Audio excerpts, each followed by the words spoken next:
نعرہ لگاتے ہیں ہم اہل سنت، تاج شریعت تاج شریعت۔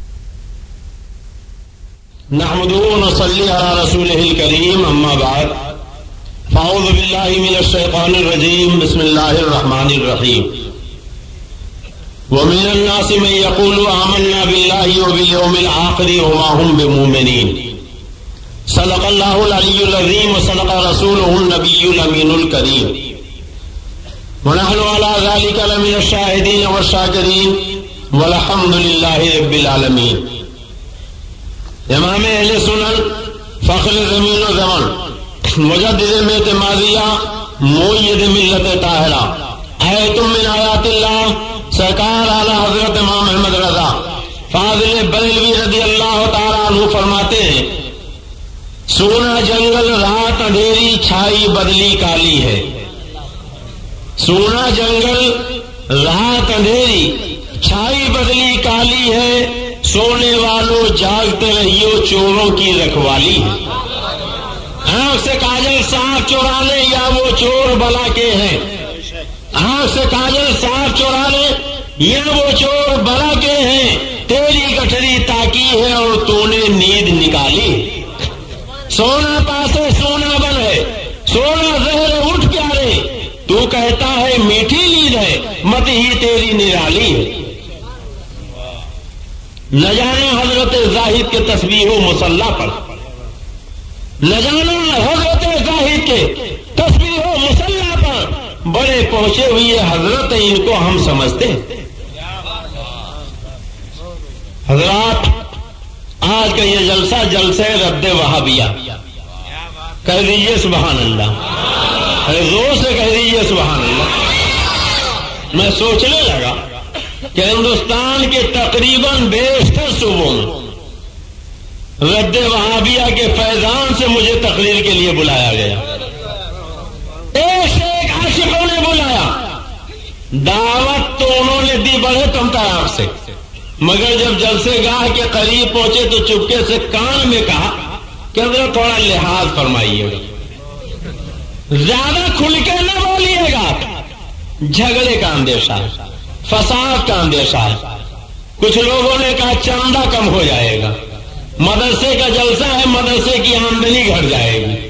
کچھ لوگوں نے کہا جلسہ مدرسے کا نہیں، مگر کمیٹی والوں کو جو 16 کل لوگ ہیں وہ چندہ نہیں دیں گے، جلسے کا چندہ گھٹ جائے گا، اس لیے آپ ذرا نام نہ لیجیے گا، کتاب نہ دکھائیے گا۔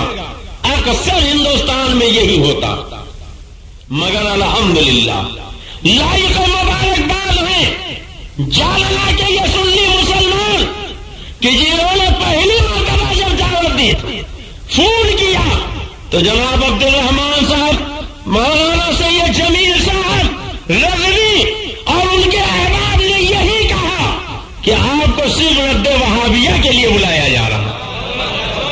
زور سے کہہ دو سبحان اللہ، سب مل کے کہہ دو سبحان اللہ۔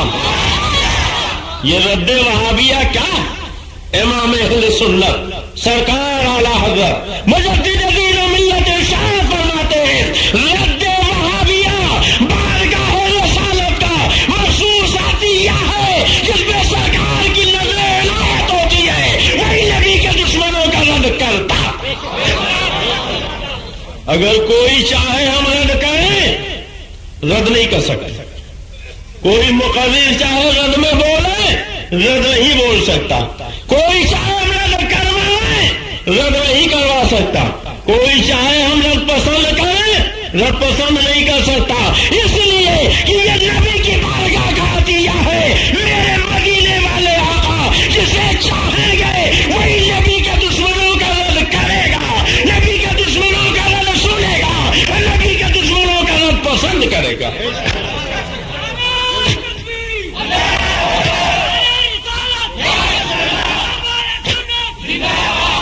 لوگ جلسہ کرتے ہیں، کہتے ہیں مولانا صاحب ہر طرح کے لوگ جلسے میں آتے ہیں، صلح کلی بھی آتے ہیں، وہابی بھی آتے ہیں، دیوبندی بھی آتے ہیں، تبلیغی بھی آتے ہیں۔ ایسی تقریر کیجئے کسی کو برا نہ لگے، سب خوش ہو جائیں۔ ہم نے کہا یہ سب خوش ہو یا ناراض، جلسہ جن کے نام پر ہے ان کو خوش کرو. ایسی تقریر ہونی چاہیے جس سے خدا خوش ہو جائے, خدا کا پیارا مصطفیٰ خوش ہو جائے. وہاں بھی ناراض ہوتا ہے, ناراض رہے. دیوبندی چڑھتا ہے, چڑھتا رہے. تبلیغی جلتا ہے, جلتا ہے. ہم تو ایسا کہیں گے, ایسا بولیں گے کہ جس سے مدینے والا خوش ہو اور یہ اللہ والے خوش ہو جائیں. اگر نبی خوش ہو گئے تو ہماری دنیا بھی سنور جائے گی, آخرت بھی سنور جائے گی. تو بولو, دنیا والوں کو خوش کرنے والی تقریر ہو کہ مدینے والے کو؟ زور سے بولو, سب مل کے بولو, مدینے والے کو. الحمدللہ میں دلی مبارکباد پیش کرتا ہوں بھائی عبد الرحمان صاحب کو, حاجی محمد توفیق صاحب کو اور حضرت مولانا سید جمیل صاحب, رضا اکیڈمی جالنے کے ارکان, اور آپ سبھی سنی رضوی مسلمانوں کو کہ آپ نے جلسے رد وہابیہ منعقد کیا. سبحان اللہ. میں نے خطبہ رسولہ کے بعد قرآن مقدس کی آیت کریمہ پڑھی. اب تک آپ نے سنا ہوگا کہ نگر نگر, ڈگر ڈگر, قریہ قریہ, شہر شہر, دیہات دیہات, بوریا بستر لادے ہوئی ایک جماعت آتی, مسجدوں میں پہنچی, دروازوں پر پہنچی. اللہ رسول کا ذکر ہوگا, خدا رسول کی بات ہوگی, کچھ دین کا چرچا ہوگا. آپ حضرات نماز کے بعد تھوڑی دیر رک جائیے گا. سنا ہے کہ نہیں سنا؟ ارے بولیے, سنا ہے؟ بڑی سادگی سے کہتے ہیں, بہت لجاجت سے کہتے ہیں, بہت انکساری سے کہتے ہیں. اللہ رسول کی بات سے کسے انکار, دین کی بات سے کسے چل؟ سب دین کی بات پسند کرتے تھے. مگر ایک بات بتائیے, اگر کوئی آپ کا دشمن ہو, آپ کو جان سے مارنا چاہے, زہر آپ کو لا کے دے, تو کیا یہ بتائے گا یہ زہر حلال ابھی میڈیکل اسٹور سے لایا ہوں, آپ کھا لیجئے, ہمیشہ کے لیے میٹھی نیند سو جائیے؟ ارے بولیے, کوئی زہر دینے والا بتا کے زہر دیتا؟ قلاقند لائے گا, برفی لائے گا, ملائی برفی لائے گا, اور اس میں زہر ملا دے گا. کہے گا بھائی جان یہ افلاطون بمبئی سے آج ہی لے کے آیا ہوں, آپ ہی کے لیے لایا ہوں, یہ لیجئے, عثمان سلیمان کے یہاں سے لایا ہوں, بڑی اچھی مٹھائی ہے, آپ کھا لیجئے. بولیے یہی ہوتا ہے نا؟ زہر دینے والا یہ بتاتا نہیں کہ میں زہر لے کے آیا ہوں, بلکہ وہ مٹھائی آپ کو دیتا اور آپ کھاتے ہیں, آپ کو پتہ بھی نہیں چلتا زہر, مگر جیسے ہی حلق سے نیچے اترا کام تمام ہو گیا. بولو ہوتا ہے کہ نہیں؟ اچھا ایک بات بتائیے, اگر کوئی دین میں نیا فرقہ پیدا کرنا چاہے تو کیا وہ آ کے کہتا بھائیو میں جالنا میں آیا ہوں بھوپال سے, ایک نیا فرقہ پیدا کرنا چاہتا ہوں, آئیے جالنا کے کلمہ پڑھنے والے سب میرے قریب آ جائیں؟ نہیں, بلکہ وہ سب سے پہلے مدینے والے آقا کا نام لے گا, قرآن کی آیتیں پڑھے گا, حدیثیں پڑھے گا, اور دھیرے دھیرے گمراہ کرے گا, پھر نئے بات اور نیا فرقہ پیش کرے گا. ایک شکاری جب شکار کرنا چاہتا تو جال کے نیچے ڈالا ڈال دیتا. لوگ کہتے ہیں ہاتھی کے دانت کھانے کے اور ہوتے ہیں, دکھانے کے اور ہوتے ہیں. بولو ہوتے ہیں کہ نہیں؟ اب ہمیں کہنے دیجیے, آج دنیا میں قادیانیت جو بڑھ رہی ہے, کیا قادیانی نبی کا کلمہ نہیں پڑھتے؟ ہم نے تو لکھنؤ میں حضرت کہا تھا, جب لکھنؤ میں ندوہ کے اندر اجتماع ہوا, حرم کے امام کو بلایا اور سب سے پہلے یہ فتویٰ صادر کیا کہ قادیانی کافر ہیں. تو ہم نے کہا اب تک تو تم یہ کہتے تھے کلمہ پڑھنے والوں کو کافر نہیں کہنا چاہیے, نماز پڑھنے والوں کو کافر نہیں کہنا چاہیے, داڑھی رکھنے والوں کو کافر نہیں کہنا چاہیے, اب تم بھی کہنے لگے قادیانی کا کلمہ نہیں پڑھتے, کیا داڑھی نہیں رکھتے, کیا یہ نماز نہیں پڑھتے, کیا داڑھی تو رکھتے ہیں, کلمہ تو پڑھتے ہیں, مگر نبی کی ختم نبوت کا انکار کرتے ہیں. ہم نے کہا ظالم, انہوں نے تو انکار بعد میں کیا, تمہارے مولانا قاسم نانوتوی نے تہذیب الناس میں پہلے ہی انکار کر دیا. دروازہ تو تمہارے ملا نے کھولا, کو مار لے گئے. بازی انہوں نے جیت لی. اور وہ تو اتنا کلمہ پڑھتے کہ قادیانی اگر کوئی خط لکھے گا تو ٹائٹل پہ سب سے پہلے لا الہ الا اللہ محمد الرسول اللہ لکھے گا. قادیانی کی دکان پہ آپ جائیں تو اس کا جو سائن بورڈ ہوتا وہاں سب سے اوپر لا الہ الا اللہ محمد الرسول اللہ لکھتے. قادیانیوں کی جتنی کتابیں ہوتی سب کے اوپر لکھا رہتا لا الہ الا اللہ محمد الرسول اللہ. تو پتا چلا کلمہ پڑھنے والے ہیں مگر انہیں سب نے کافر کہہ دیا. اب اتنی بات تو طے ہو گئی کہ کلمہ پڑھنے کے بعد بھی آدمی کافر ہو سکتا ہے, نماز کے بعد بھی آدمی کافر ہو سکتا ہے, داڑھی کے بعد بھی آدمی کافر ہو سکتا ہے. اب فرق یہ ہے تم کہتے ہو خالی قادیانی کافر ہے, ہمارا عقیدہ یہ ہے کہ جو نبی کی گستاخی کرے سب کے سب کافر ہیں. اب تک کہتے تھے کہ بریلویوں کو دیکھو یہ کلمہ پڑھنے والوں کو کافر کرتے, داڑھی رکھنے والوں کو کافر کہتے. اعلیٰ حضرت نے کفر کی مشین گاڑ رکھی تھی, بریلی سے سب کو کافر کہہ دیا, سب کو کافر کہہ دیا. مگر یہ دیکھو قرآن پاک ہے, بولو کیا ہے, زور سے بولیے, یہ ہے قرآن پاک اللہ کی کتاب. اس پہ تو سب کا ایمان ہے نا, ارے بولو ہاتھ اٹھا دو, سب کا ایمان. جو قرآن نہ مانے بولو وہ مومن ہے کہ کافر, کافر ہے نا. یہ قرآن ہے بریلی شریف کی لکھی ہوئی کتاب نہیں, خدا کی کتاب, اللہ کی کتاب. یہ دیکھو اللہ کی کتاب ہے اور اللہ تعالیٰ ارشاد فرماتا, یہ پہلا پارہ سورہ بقرہ ہے, اللہ تعالیٰ فرماتا ہے وَمِنَ النَّاسِ مَن يَقُولُ آمَنَّا بِاللَّهِ وَبِالْيَوْمِ الْآخِرِ وَمَا هُمْ بِمُؤْمِنِينَ. اللہ فرماتا ہے کچھ لوگ کہتے ہیں ہم اللہ اور پچھلے دن پر ایمان لائے اور وہ ایمان والے نہیں. سبحان اللہ, زور سے کہہ دو سبحان اللہ, سب مل کے کہہ دو سبحان اللہ. آج لوگ کہتے ہیں کلمہ پڑھنے والوں کو کافر مت کہو, داڑھی رکھنے والوں کو کافر مت کہو, قرآن پڑھنے والوں کو کافر مت کہو, نماز پڑھنے والوں کو کافر مت کہو. مگر یہ بریلی نہیں, خدا کی کتاب ہے اور خدا کی کتاب کہتی وما ہم بمؤمنین, یہ کلمہ پڑھنے والے مومن نہیں بلکہ کافر ہیں. گویا پتا چلا اللہ تعالیٰ نے ان کو کافر کہہ دیا ہے, بے ایمان کہہ دیا ہے. اور جب اللہ نے کہہ دیا تو اگر امام احمد رضا نے وہی بتا دیا ہے تو کوئی جرم نہیں کیا ہے بلکہ خدا کی منشا کے مطابق کہا ہے.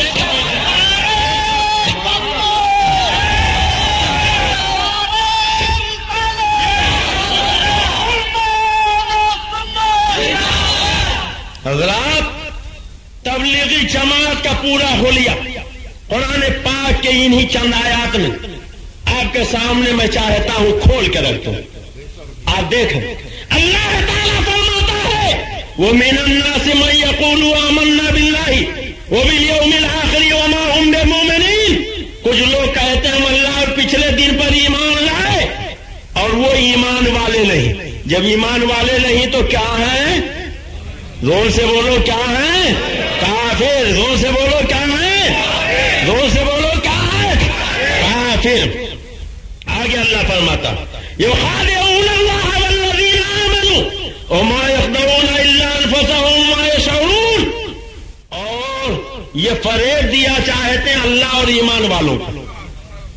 جیسے جماعت والے چنا ستو لے کے آتے ہیں, بولو آپ کو فریب دینا چاہتے ہیں کہ نہیں, دھوکہ دینا چاہتے ہیں کہ نہیں.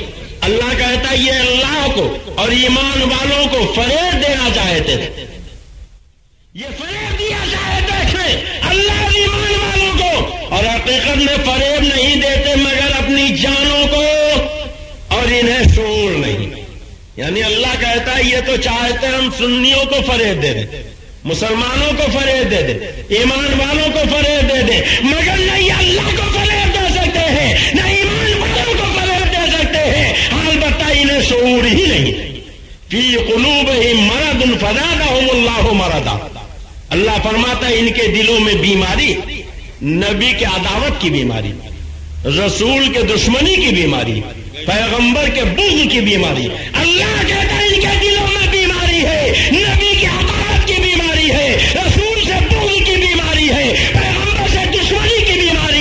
اور اللہ فرماتا فزادہم اللہ مرضا، اور میں نے ان کی بیماری کو اور بڑھا دیا. اور جب بیماری بڑھ گئی تو اب نتیجہ کیا ہوا بولو، بتا دیا جائے؟ ارے بولیے بتا دیا جائے. اللہ فرماتا ہے کہ وَلَهُمْ عَذَابٌ عَلِيمٌ، ان کے لیے دردناک عذاب ہے. کیا ہے؟ دردناک عذاب. بما کانوا یکذبون، بدلہ ان کے جھوٹ کا. اب آگے دیکھو، وَإِذَا قِيلَ لَهُمْ لَا تُفْسِدُوا فِي الْأَرْضِ، اور جب ان سے کہا جائے زمین میں فساد مت پھیلاؤ. جب نادیر میں، نائے گاؤں میں کوئی وہابی نہیں، کوئی تبلیغی نہیں، کوئی جماعتی نہیں، جالنا میں تبلیغی نہیں، جماعتی نہیں، ہیں بھی تو بہت کم ہے. جب ان سے کہا جاتا ہے یہاں فساد مت پھیلاؤ، فتنہ نہ پھیلاؤ، تو کہتے ہیں صاحب ہم فساد کب پھیلاتے تھے، ہم فتنہ کب پیدا کرتے تھے، ہم تو اصلاح کرنے کے لیے آئے ہیں، ہماری جماعت اصلاحی جماعت. بولیے سنا آپ نے کہ نہیں سنا؟ ارے بولیے سنا کہ نہیں سنا؟ آپ اگر تبلیغی جماعت والوں کو اپنی بستی سے بھگائیں تو کہتے ہیں صاحب ہم فساد والے نہیں، فتنہ والے نہیں، ہم تو اصلاحی جماعت والے تھے. اب دیکھا آج یہ کہہ رہے ہیں مگر قرآن نے پہلے ہی بتا دیا ہے وَإِذَا قِيلَ لَهُمْ لَا تُفْسِدُوا فِي الْأَرْضِ، جب ان سے کہا جائے زمین میں فساد نہ کرو، قَالُوا إِنَّمَا نَحْنُ مُصْلِحُونَ، کہتے ہیں ہم تو اصلاحی جماعت والے، ہم تو اصلاح کرنے والے ہیں، ہم تو فساد نہیں بلکہ اصلاح کرنے والے ہیں. ارے آج 1400 سال کے بعد یہ جماعت والے جو بول رہے ہیں قرآن نے پہلے ہی بیان کر دیا. پوری صورت آپ قرآن کی آیتوں میں دیکھ لیجیے. وَإِذَا قِيلَ لَهُمْ آمَنُوا كَمَا آمَنَ النَّاسُ، اور جب ان سے کہا جائے کہ جیسے یہ جالنا کے مسلمان ایمان لائے، نائے گاؤں کے مسلمان ایمان لائے، یہ مالے گاؤں کے سنی مسلمان ایمان لائے، یہ دنیا کے سنی نبی کے دیوانے ایمان لائے، ویسے ہی ایمان لے ہم تو قالوا انؤمن کما آمن السفہاء، تو کہتے ہیں کہ ہم بیوقوفوں کی طرح ایمان لے آئے، کہتے ہیں کہ ہم ان گواہوں کی طرح ایمان لے آئے. الا انہم هم السفہاء ولکن لا یعلمون، اللہ کہتا ہے ارے یہ خود ہی احمق ہیں مگر جانتے نہیں. سنیوں کو احمق کہتے ہو تو اللہ کے نبی کے دیوانوں کو بیوقوف کہتے ہو، مگر قرآن کہتا ہے یہ نبی کے دیوانے بیوقوف نہیں ہیں، یہ رسول کے مت والے بیوقوف نہیں ہیں، یہ محمد رضا کے ماننے والے بیوقوف نہیں، بیوقوف تو تم ہی ہو. اور سنو آگے اللہ فرماتا وَإِذَا لَقُوا الَّذِينَ آمَنُوا قَالُوا آمَنَّا، بہت غور سے سنیے گا. وَإِذَا لَقُوا الَّذِينَ آمَنُوا قَالُوا آمَنَّا، جب ایمان والوں سے ملتے تو کہتے ہم ایمان لے آئے، ہم نے مان لیا، جیسے آپ مانتے ہو اسے مان لیا. عبداللہ ابن ابی سرکار صدیق اکبر کے پاس گیا، کہا ہم نے بھی اسے مان لیا نبی کو جیسے آپ مانتے. حضرت فاروق اعظم کے پاس گیا، کہا جیسے آپ مانتے ہم نے بھی مان لیا. حضرت عثمان غنی کے پاس گیا، کہا جیسے آپ مانتے ہم نے بھی مان لیا. مولا علی کے پاس گیا، کہا جیسے آپ لوگ مانتے ہم نے بھی مان لیا. حضرت علی نے ڈانٹا تھا، کہا بے مردود جب تو ایسا نہیں مانتا تو جھوٹ کیوں بول رہا ہے. جب اس نے یہ کہا تو اسی پر قرآن کی آیت اتری وَإِذَا لَقُوا الَّذِينَ آمَنُوا قَالُوا آمَنَّا، جب ایمان والوں کے پاس پہنچتے ہیں تو کہتے ہیں ہم نے مان لیا، ہم ایمان لے آئے جیسے آپ مانتے تھے. وَإِذَا خَلَوْا إِلَىٰ شَيَاطِینِہِمْ، جب اپنے شیطانوں کے پاس اکیلے ہوتے ہیں. کن کے پاس اکیلے ہوتے ہیں؟ زور سے بولو کن کے پاس؟ حضرت مولانا محمد فاضل صاحب کہہ دے شیطان تو کہتے ہیں یہ دیکھو ممبر پہ گالی بک رہے. حضرت مولانا مراد علی صاحب کہہ دے شیطان تو کہتے ہیں یہ گالی بک رہے. حضرت مولانا عطا صاحب کہہ دے شیطان تو کہتے ہیں گالی بک رہے. ہمارے بھائی حاجی رفیق صاحب کہہ دے شیطان تو کہتے ہیں گالی بک رہے. عبد الرحمان صاحب کہہ دے شیطان تو کہتے ہیں گالی بک رہے. مولانا سید جمیل صاحب کہہ دے شیطان تو کہتے ہیں گالی بک رہے. ارے یہ ہمارے علماء نہیں کہتے، اللہ کہتا ہے وَإِذَا خَلَوْا إِلَىٰ شَيَاطِینِہِمْ، جب اپنے شیطانوں کے پاس اکیلے ہوتے ہیں. قرآن نے نبی کے دشمنوں کو خود شیطان کہا، تو جو نبی کے دشمن ہیں انہیں بولو کیا کہا جائے؟ زور سے بولو کیا کہا جائے؟ سب مل کے بولو کیا کہا جائے؟ شیطان کہنا گالی ہے؟ بولو عبادت ہے کہ نہیں؟ ثواب ہے کہ نہیں؟ قرآن کے ہر حرف پہ 10 نیکی. صحابہ نے پوچھا یا رسول اللہ کیا الف لام میم ایک حرف ہے؟ تو فرمایا الف حرف و لام حرف و میم حرف، یعنی ایک مرتبہ الف لام میم پڑھیے 30 نیکیاں آپ کو مل جائے گی۔ اب بزرگوں نے فرمایا لکھنے میں تو الف لام میم میں 3 ہی حروف ہیں، مگر پڑھنے میں الف میں بھی 3 حروف ہے، لام میں بھی 3 حروف ہے، میم میں بھی 3 حروف ہے، یعنی ایک مرتبہ الف لام میم پڑھیے 30 نیکیاں مل جائیں گی، 30 گناہ معاف ہو جائیں گے، 30 درجے بلند ہو جائیں گے۔ تو بولو وَإِذَا خَلَوْا إِلَىٰ شَيَاطِينِهِمْ، یہ قرآن ہے کہ نہیں؟ ارے ہے، کہہ دو ہے، زور سے بولو ہے۔ اور جب قرآن ہے تو وَإِذَا خَلَوْا إِلَىٰ شَيَاطِينِهِمْ میں کئی حروف ہیں۔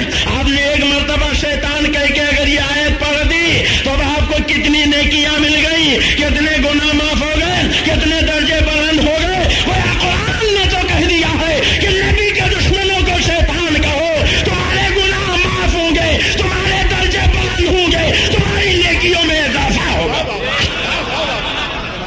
اور یہ وہابی کھلے کہتے ہیں کچھ نہ کہو، اور وہابی تو کہتے ہیں کچھ سنی ہوتے کچھ ٹنی ہوتے، صلح کلی، وہ بھی کہتے ہیں کسی کو کچھ مت۔ یہ قرآن ہے، اللہ فرماتا وَإِذَا لَقُوا الَّذِينَ آمَنُوا قَالُوا آمَنَّا، جب ایمان والوں کے پاس گئے تو کہا ہم ایمان لے آئے۔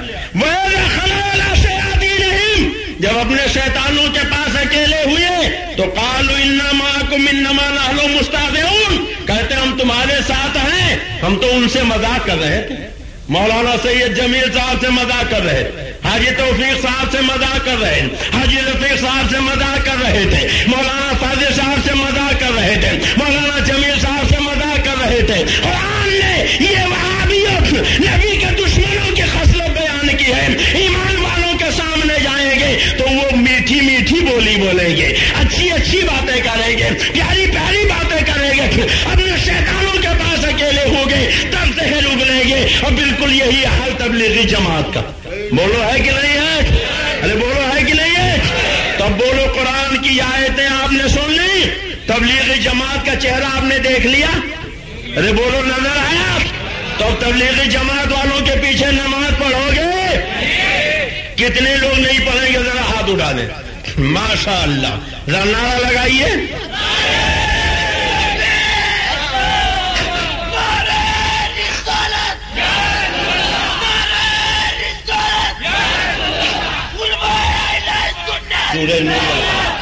سورہ نور والقلم نکالیے۔ حضرات یہ قرآن ہے، اللہ کی کتاب، بولو ہے کہ نہیں؟ تو اللہ کی کتاب پہ ہمارا آپ کا سب کا ایمان ہے، بولو ہے کہ نہیں؟ اب بتاؤ تبلیغی جماعت کا سراپا خدا کی اس کتاب کے مطابق آپ نے دیکھ لیا کہ نہیں دیکھ لیا؟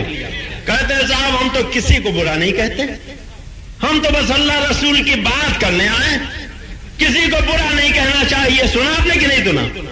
اچھا ایک بات بتائیے، آپ قرآن پاک پڑھتے ہو، نماز پڑھتے ہو تو کیا پڑھتے ہو؟ اعوذ باللہ من الشیطان الرجیم، اللہ کی پناہ مانگتا ہوں میں شیطان مردود سے۔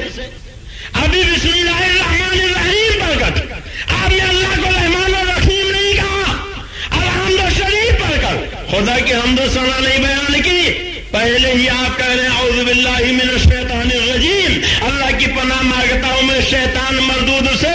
گویا قرآن نے بتا دیا، نماز نے بتا دیا، خدا کو رحمان بعد میں کہنا، خدا کو رحیم بعد میں کہنا، خدا کی حمد و ثنا بعد میں بیان کرنا۔ پہلے نبی کے دشمن کو شیطان کہہ دو، نبی کے دشمن کو مردود کہہ دو، نبی کے دشمن کو رجیم کہہ دو۔ جب نبی کے دشمنوں کو شیطان کہہ دو گے، مردود کہہ دو گے، رجیم کہہ دو گے، خدا کو رحمان کہو گے، خدا قبول کر لے گا، رحیم کرو گے خدا قبول کر لے گا، حمد و ثنا بیان کرو گے خدا قبول کر لے گا۔ اور جب تک نبی کے خطاروں کا رد نہ کرو گے خدا اپنی حمد و ثنا قبول ہی نہیں کرے گا۔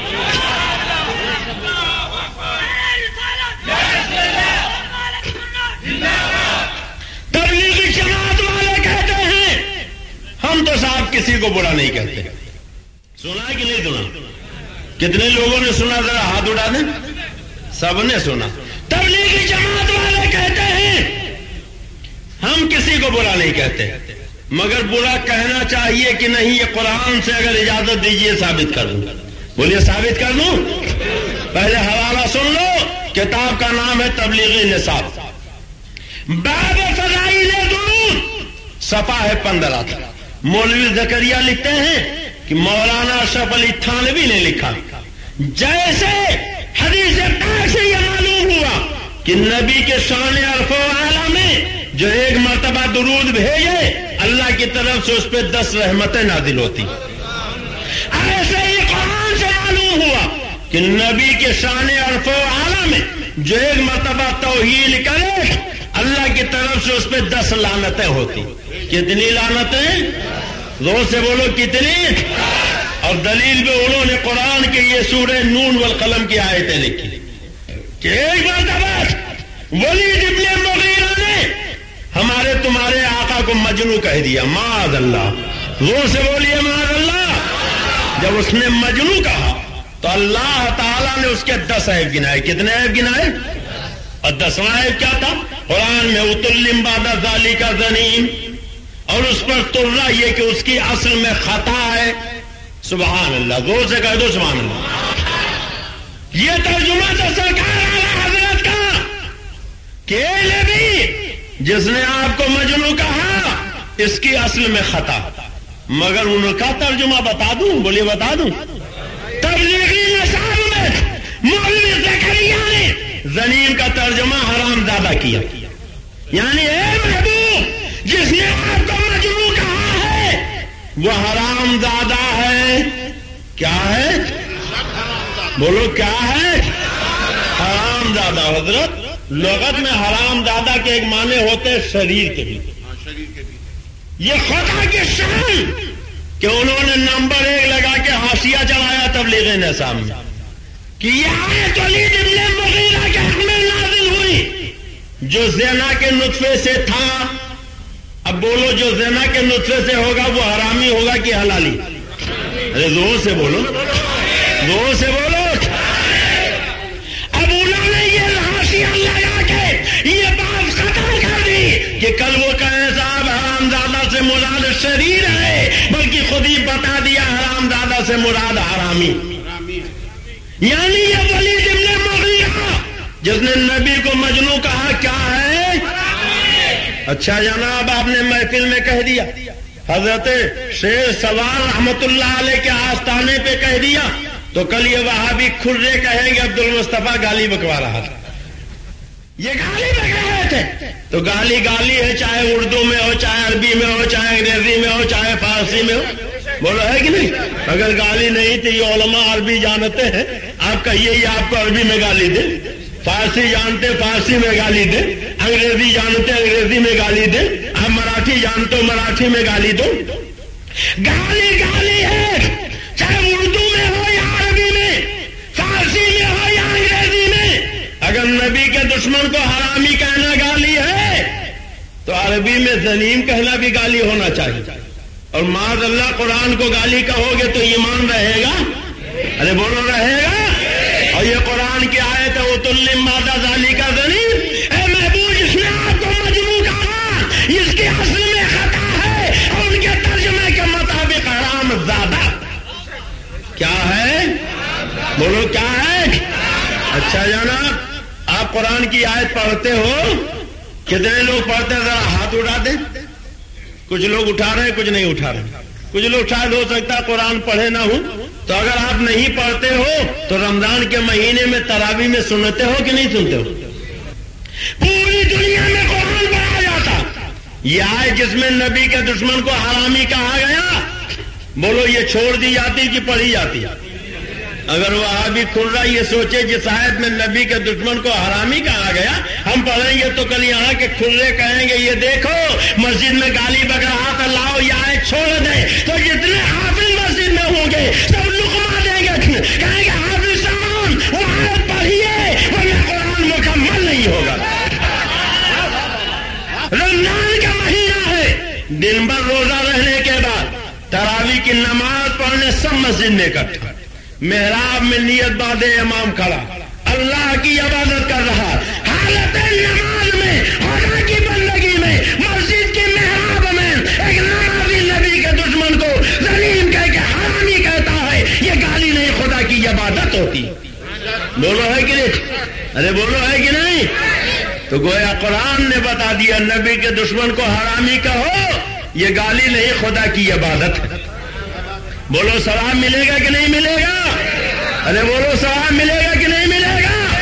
ہم بھی کہتے ہیں، وہ بھی کہتے ہیں، سب کہتے ہیں، سب یہ پڑھتے ہیں۔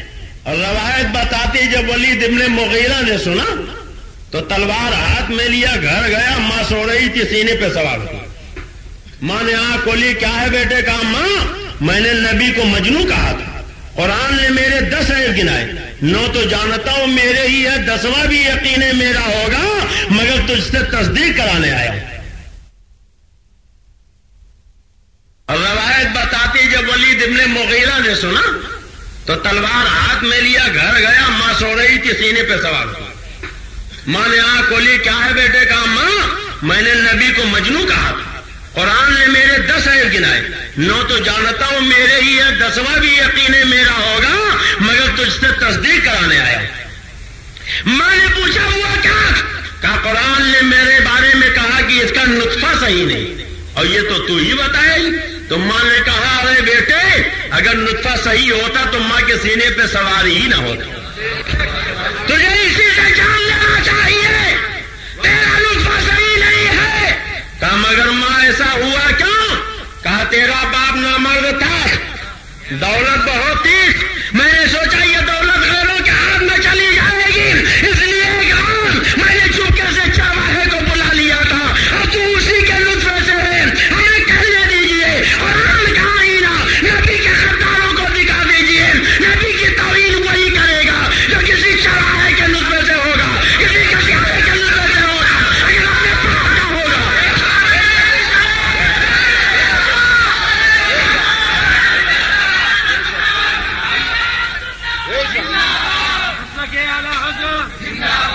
نبی کے دشمنوں کو یہ قرآن کا آئینہ دکھا دیجیے اور کہہ دیجیے ولید ابن مغیرہ کی طرح تم بھی اپنے گھر جاؤ، اپنے ماں سے اپنے نطفے کی تحقیق کرو، کہیں ایسا تو نہیں کہ ولید ابن مغیرہ کے ماں کی طرح تمہارے ماں کے قدم بہ گئے ہو، کسی چراغے کو بلا لیا ہو یا گھسیارے کو بلا لیا ہو۔ پیغمبر کی توحید وہی کہے گا جو چرواہے کے نطفے سے ہوگا، گھسیارے کے نطفے سے ہوگا، اگر اپنے باپ کا ہے تو نبی کی گستاخی کر ہی نہیں سکتا۔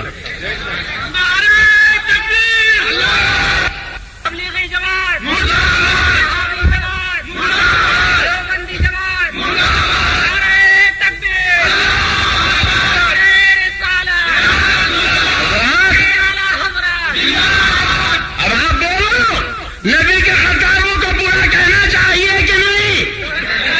اور دیکھو یہی صورت ہے، قرآن کہتا سنا سے مہو الخرطوم، قریب ہے کہ ہم اس کی سور کسی تھوتنی پر داغ دیں۔ سبحان اللہ، ارے کہہ دو سبحان اللہ۔ اللہ فرماتا قریب ہے کہ ہم اس کی سور کسی تھوتنی پر داغ دیں گے۔ ولید ابن مغیرہ آدمی تھا، سور نہیں تھا، مگر جب اس نے نبی کو مجنون کہا تو اللہ نے اس کے چہرے کو چہرہ نہیں تھوتنی کہا، اسے آدمی نہیں سور کہا۔ گویا خدا نے ذہن دے دیا کہ جو میرے نبی کی توہین کرے اسے سور کہنا، آدمی نہ کہنا، اس کے چہرے کو چہرہ نہ کہنا، سور کی تھوتنی کہنا، اسے حرامی کہنا، یہ بریلی کا فتویٰ نہیں بلکہ خدا کا فتویٰ۔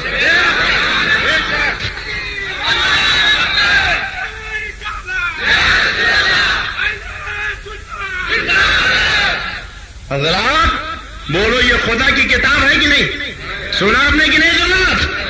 اب تبلیغ جماعت والے بڑے بولے بھالے، بڑے سیدھے سادے، ریاض آپ کو کچھ ہم ہی جانتے ہیں، کہتے ہیں صاحب ہم تو اللہ رسول کی بات کرنے آئے۔ بولیے کہتے ہیں کہ نہیں کہتے؟ کیا کہتے ہیں؟ کس کی بات کرنے آئے ہیں؟ زور سے بولیے کس کی بات کرنے آئے ہیں؟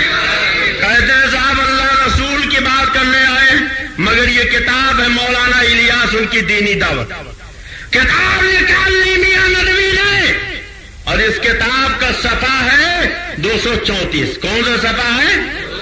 زور سے بولو 234۔ یہ لکھتے ہیں ظہیر الحسن، تبلیغ جماعت قائم کرنے والا ملا کہتا، کیا کہتا ظہیر الحسن؟ میرا مدعا کوئی پاتا نہیں، لوگ سمجھتے ہیں کہ یہ تحریک صلاۃ ہے. کیا کہتے ہیں کہ لوگ سمجھتے ہیں کہ یہ نماز کی تحریک ہے، اور یہ کہتے بھی یہی جماعتی ہیں کہ صاحب ہم تو کلمہ نماز کی تبلیغ کرنے آئے. بولیے یہی کہتے ہیں کہ نہیں؟ مگر جماعت قائم کرنے والا کہتا لوگ سمجھتے ہیں کہ یہ تحریک صلاۃ ہے، اور میں قسم سے کہتا ہوں کہ یہ ہرگز تحریک صلاۃ نہیں. اب بولو یہ وہابی جھوٹے ہیں کہ نہیں؟ تبلیغی جھوٹے ہیں کہ نہیں؟ اب اگر کوئی تبلیغی کہے ہم نماز کی تحریک لے کر آئے ہیں تو جوتے نکال کے اس کے سر پہ اتنے برساؤ کہ ایک بال باق نہ رہے. اس لیے کہہ دو تمہارا مولا کہتا ہے خدا کی قسم یہ نماز کی تحریک نہیں. جب تحریک قائم کرنے والا کہتا یہ نماز کی تحریک نہیں تو تحریک چلانے والے کو کہنے کا حق ہے؟ ارے بولو ہے. کہتا خدا کی قسم یہ تحریک صلاۃ نہیں. اور ایک روز بڑی حسرت سے فرمایا میاں دہیل الحسد ایک نئی قوم پیدا کرنی ہے. معاذ اللہ. وہ سے بولو معاذ اللہ. وہ سے بولو معاذ اللہ. یہ کہہ رہے ہیں کہ تبلیغی جماعت کا مقصد نماز پھیلانا نہیں، نئی قوم پیدا کرنی ہے. کیا ہے؟ زور سے بولو کیا ہے؟ نئی قوم پیدا کرنی ہے. اب دیکھو دوسری کتاب ملفوظات مولانا الیاس، اور اس کتاب کا صفحہ ہے 51. کون سا صفحہ ہے؟ یہ دیکھیے کتاب ہے ملفوظات الیاس، اور کتاب کو لکھا ہے مولوی منظور نعمانی نے، جو ہی جہانی سے جہانی ہو گئے. لکھنؤ کے رہنے والے تھے، رہنے والے تو سنبھل کے تھے مگر لکھنؤ جا کے بس گئے، اور جب لکھنؤ میں بسے تو انہوں نے یہ کتاب لکھی. کتاب میں لکھتے ہیں کہ ایک مرتبہ تبلیغی جماعت قائم کرنے والے مولوی الیاس نے کہا. کیا کہا؟ خواب نبوت کا 46واں حصہ ہے. بعض لوگوں کو خواب میں ایسی ترقی ہوئی کہ ریاضت مجاہدہ سے نہیں ہوئی، کیونکہ ان کو خواب میں علوم صحیحہ القاء ہوتے جو نبوت کا حصہ ہے. پھر ترقی کیوں نہ ہوگی؟ آگے لکھتے ہیں آج کل خواب میں مجھ پر علوم صحیحہ کا القاء ہوتا ہے. نبوت کا دعویٰ دیکھیے. کہتے ہیں خواب یہ نبوت کا 46واں حصہ ہے، اور آج کل مجھ پر علوم صحیحہ کا القاء ہوتا ہے. اس لیے کوشش کرو کہ مجھے نیند زیادہ آئے. اب تک آپ نے سنا ہوگا. کہتے صاحب یہ تو وہی تبلیغ کا طریقہ ہے جو رسول اللہ کا تھا، صحابہ کا تھا، قرآن حدیث کا جو طریقہ وہی تبلیغی جماعت کا طریقہ. مگر یہی کتاب ہے صفحہ 51 لکھتے ہیں کہ اس تبلیغ کا طریقہ مجھ پر خواب میں منکشف ہوا. معاذ اللہ. زور سے بولو معاذ اللہ. جب خواب میں تم نے تبلیغ کا طریقہ دیکھا، قرآن کا طریقہ نہیں، رسول کا طریقہ نہیں، 1400 سال کی کتابوں کا طریقہ نہیں، صحابہ کا طریقہ نہیں، بلکہ یہ طریقہ ان کو خواب میں منکشف ہوا، اور کہتے ہیں کہ یہ خواب میں ہم پر انکشاف ہوا ہے. پتا چلا تبلیغی جماعت قائم کرنے والا خود کہتا ہے یہ تبلیغ کا طریقہ نہ رسول کا طریقہ ہے، نہ خدا کا طریقہ ہے، نہ صحابہ کا طریقہ ہے، بلکہ ہمارے خواب کا دیکھا ہوا طریقہ. آگے لکھتے ہیں کہ خواب میں القاء ہوئی کہ تم مثل انبیاء ہو. معاذ اللہ. زور سے بولیے معاذ اللہ. اور اسی کتاب کے صفحہ 58 پہ لکھا کہ ایک بار فرمایا حضرت مولانا تھانوی نے بہت بڑا کام کیا. معاذ اللہ. زور سے بولیے معاذ اللہ. کہتا حضرت مولانا تھانوی نے بہت بڑا کام کیا، بس میرا دل یہ چاہتا ہے کہ تعلیم تو ان کی ہو اور طریقے تبلیغ میرا ہو. تبلیغ کا طریقہ کس کا ہو؟ الیاس کا. بولو کس کا ہو؟ اور کہتے کہ صاحب یہ رسول کا طریقہ، صحابہ کا طریقہ. خود کتاب میں لکھتا ہے کہ نہیں، تھانوی نے دین کا کام کیا ہے. میں چاہتا ہوں تعلیم ان کی ہو، طریقے تبلیغ میرا ہو، اس طرح ان کی تعلیم عام ہو جائے. پتا چلا تبلیغی جماعت نہ تو نبی کے طریقے کو اپنائے ہیں، نہ رسول کے طریقے کو اپنائے، نہ صحابہ کے طریقے کو اپنائے ہیں، بلکہ یہ اشرف علی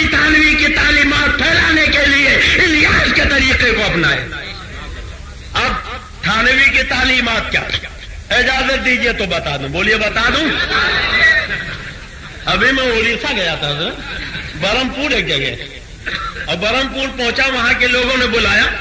2.5 گھنٹے تک سرکار اعلیٰ حضرت کے پیغام سے کتابیں دکھا دکھا کے خوب کچھا چٹھا کھولتا رہا. نقشہ بدل گیا وہاں. جب سویرا ہوا ہم چلنے لگے, ہمارا ٹکٹ تھا تو 10-12 آدمی قیام گاہ پر آئے سید مبارک صاحب کے. کہنے لگے اپنے مولانا کو روکیے, رات میں انہوں نے جو تقریر کی ہے حوالے غلط دیے ہیں, ہم ان سے گفتگو کریں گے. انہوں نے کہا, ہم نے کہا ٹھیک ہے ہم رکے. آؤ, کہا ہم نہیں بات کریں گے, اپنے مولانا کو لائیں گے. کہا لاؤ. تو وہ گئے اپنے مولوی کے پاس. ان کا ایک مفتی تھا, اس نے کہا پہلے کیسٹ لاؤ, ہم تقریر سنیں گے تب چلیں گے. کیسٹ لے گئے, پوری تقریر سنی. اس نے کہا صاحب ہم نہیں جائیں گے بات کرنے. 3 بجے آئے, کہنے لگے صاحب وہ تیار نہیں. وہ مفتی صاحب ایک دن اور رک جائیے, کل ہم بھونیشور سے لائیں گے جو اڑیسہ کی راجدھانی. ہم نے کہا ٹھیک ہے چلو, ہم رکے ہوئے ہیں. پھر دوسرا دن آئے, وہاں گئے تو انہوں نے بھی کہا کیسے لاؤ, کیسے سنی. انکار کر دیا, ہم بھی نہیں آئیں گے. کہا کہ نام رک جائیے, ہم کٹک سے لائیں گے, اور اگر کوئی نہ آیا تو اب یہ آخری وعدہ ہے, پھر آپ جا سکتے ہیں. 2 بجے تک کل اور رک جائیے. لوگ گئے. سید مبارک صاحب جو حضور مفتی اعظم کے غلام, انہوں نے 1.5 کروڑ کا بنگلہ اپنا بنوایا تھا. تو انہوں نے کہا آج رات خالی ہے, چلیے ہمارے یہاں سوڈا میں اس بنگلے کا افتتاح ہو جائے, میلاد شریف ہو جائے, تقریر ہو جائے. ہم سید جمال میاں صاحب قبلہ اور سارے علماء گئے. تقریر ہوئی. 10-12 وہابی تھے, الحمدللہ سب طائب ہو گئے. ایک مولوی تھا وہابیوں کا, وہی نہیں توبہ کیا. سویرے بلایا گیا, اس کے سامنے جب بات رکھی گئی, حوالہ دیا, تو اس نے بھی کہا یہ سب کافر ہے, مرتد ہیں, یہ کتابیں لکھنے والے جہنمی. مگر آگے چل کے وہ بھٹک گیا. کہنے لگا ہم اس لیے نہیں بریلوی بنتے کہ آپ لوگ خدا کی قدرت نہیں مانتے. کہا کیا نہیں مانتے؟ کہا اللہ نے کہا ان اللہ علی کل شیء قدیر, اللہ ہر شے پر قادر ہے. تو جھوٹ بھی ایک شے ہے, اللہ اس پہ بھی قادر ہے. معاذ اللہ. بات بہت بڑی. سننے اسے مارنا چاہتے تھے, ہم لوگوں نے کہا اسے جانے دو اور اب آئندہ اسے کبھی آنے نہ دینا. وہ بہت بڑا دولت مند تھا, مچھلی کی تجارت کرتا تھا, لکھپتی تھا. گاڑی اٹھائی اور سیدھے برہمپور پہنچا. وہاں کا جو امیر جماعت تھا ہارون, اس کا سالہ تھا. جا کے کہا 2 بجے تم لوگوں نے مناظرے کا وقت رکھا, ابھی ہم کو جہنمی کافر اور سب کچھ کہنا پڑا, تمہیں بھی کہنا پڑے گا, اس لیے مناظرہ نہ کرو, مار پیٹ کر لو. ہم لوگ جب 10 بجے قیام گاہ پر پہنچے تو تقریباً 200 آدمی تلوار, لاٹھی, ڈنڈا لے کے آئے اور مکان کو چاروں طرف سے گھیر لیے. 9 موٹر سائیکلیں حضرت سے ملنے والے آئے تھے, کھڑی تھے, ان کو چکنا چور کر دیا. کھڑکیاں دروازے توڑ ڈالے. 4 بندوقیں بھی وہاں لائسنسی موجود تھی. سنیوں نے جب دیکھا تو وہ لے کے نکل پڑے, اور جب فائرنگ ہوائی کی تو سب ایسے غائب ہوئے جیسے گدھے کے سر سے سینگ آئے ہوئے. کوئی نظر نہیں آیا. پھر کوتوال, S D M, S S P وغیرہ آ گئے. کس نے فائر کی بتایا گیا, سارا دکھایا گیا معاملہ. دونوں طرف کے لوگ آتے. کچھ جو صلح سننی تھے انہوں نے بھی یہ کہا کہ اگر ان کے پاس دلیل تھی تو مولانا 3 دن سے رکے تھے, ان کے مولوی مقابلے کے لیے کیوں نہیں آئے, انہوں نے مناظرہ کیوں نہیں کیا. اس سے پتا چلا کہ یہ جھوٹے ہیں, ان کا آداب جھوٹا ہے. ہم سب پیدا کرتے ہیں, اللہ تعالیٰ حضرت کے غلام بنتے ہیں, جمال میاں کے مرید بنتے ہیں.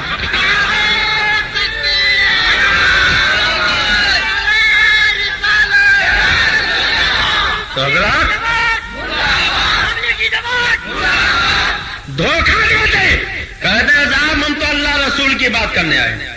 تبلیغی جماعت کا مطلب اللہ رسول کی بات پھیلانا, مگر یہ ان کی کتاب ہے, لکھتے ہیں تبلیغی جماعت کا مقصد اللہ رسول کی بات پھیلانا نہیں, بلکہ اشرف علی کی تعلیمات کو پھیلانا.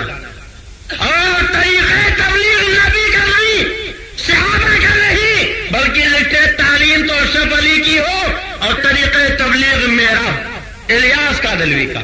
اب اشرف علی کی تعلیمات کیا ہیں, آپ اجازت دیجئے تو بتا دوں. بولیے بتا دوں. سننا چاہتے ہیں لیجیے صاحب, اشرف علی کی تعلیمات بھی سنیے.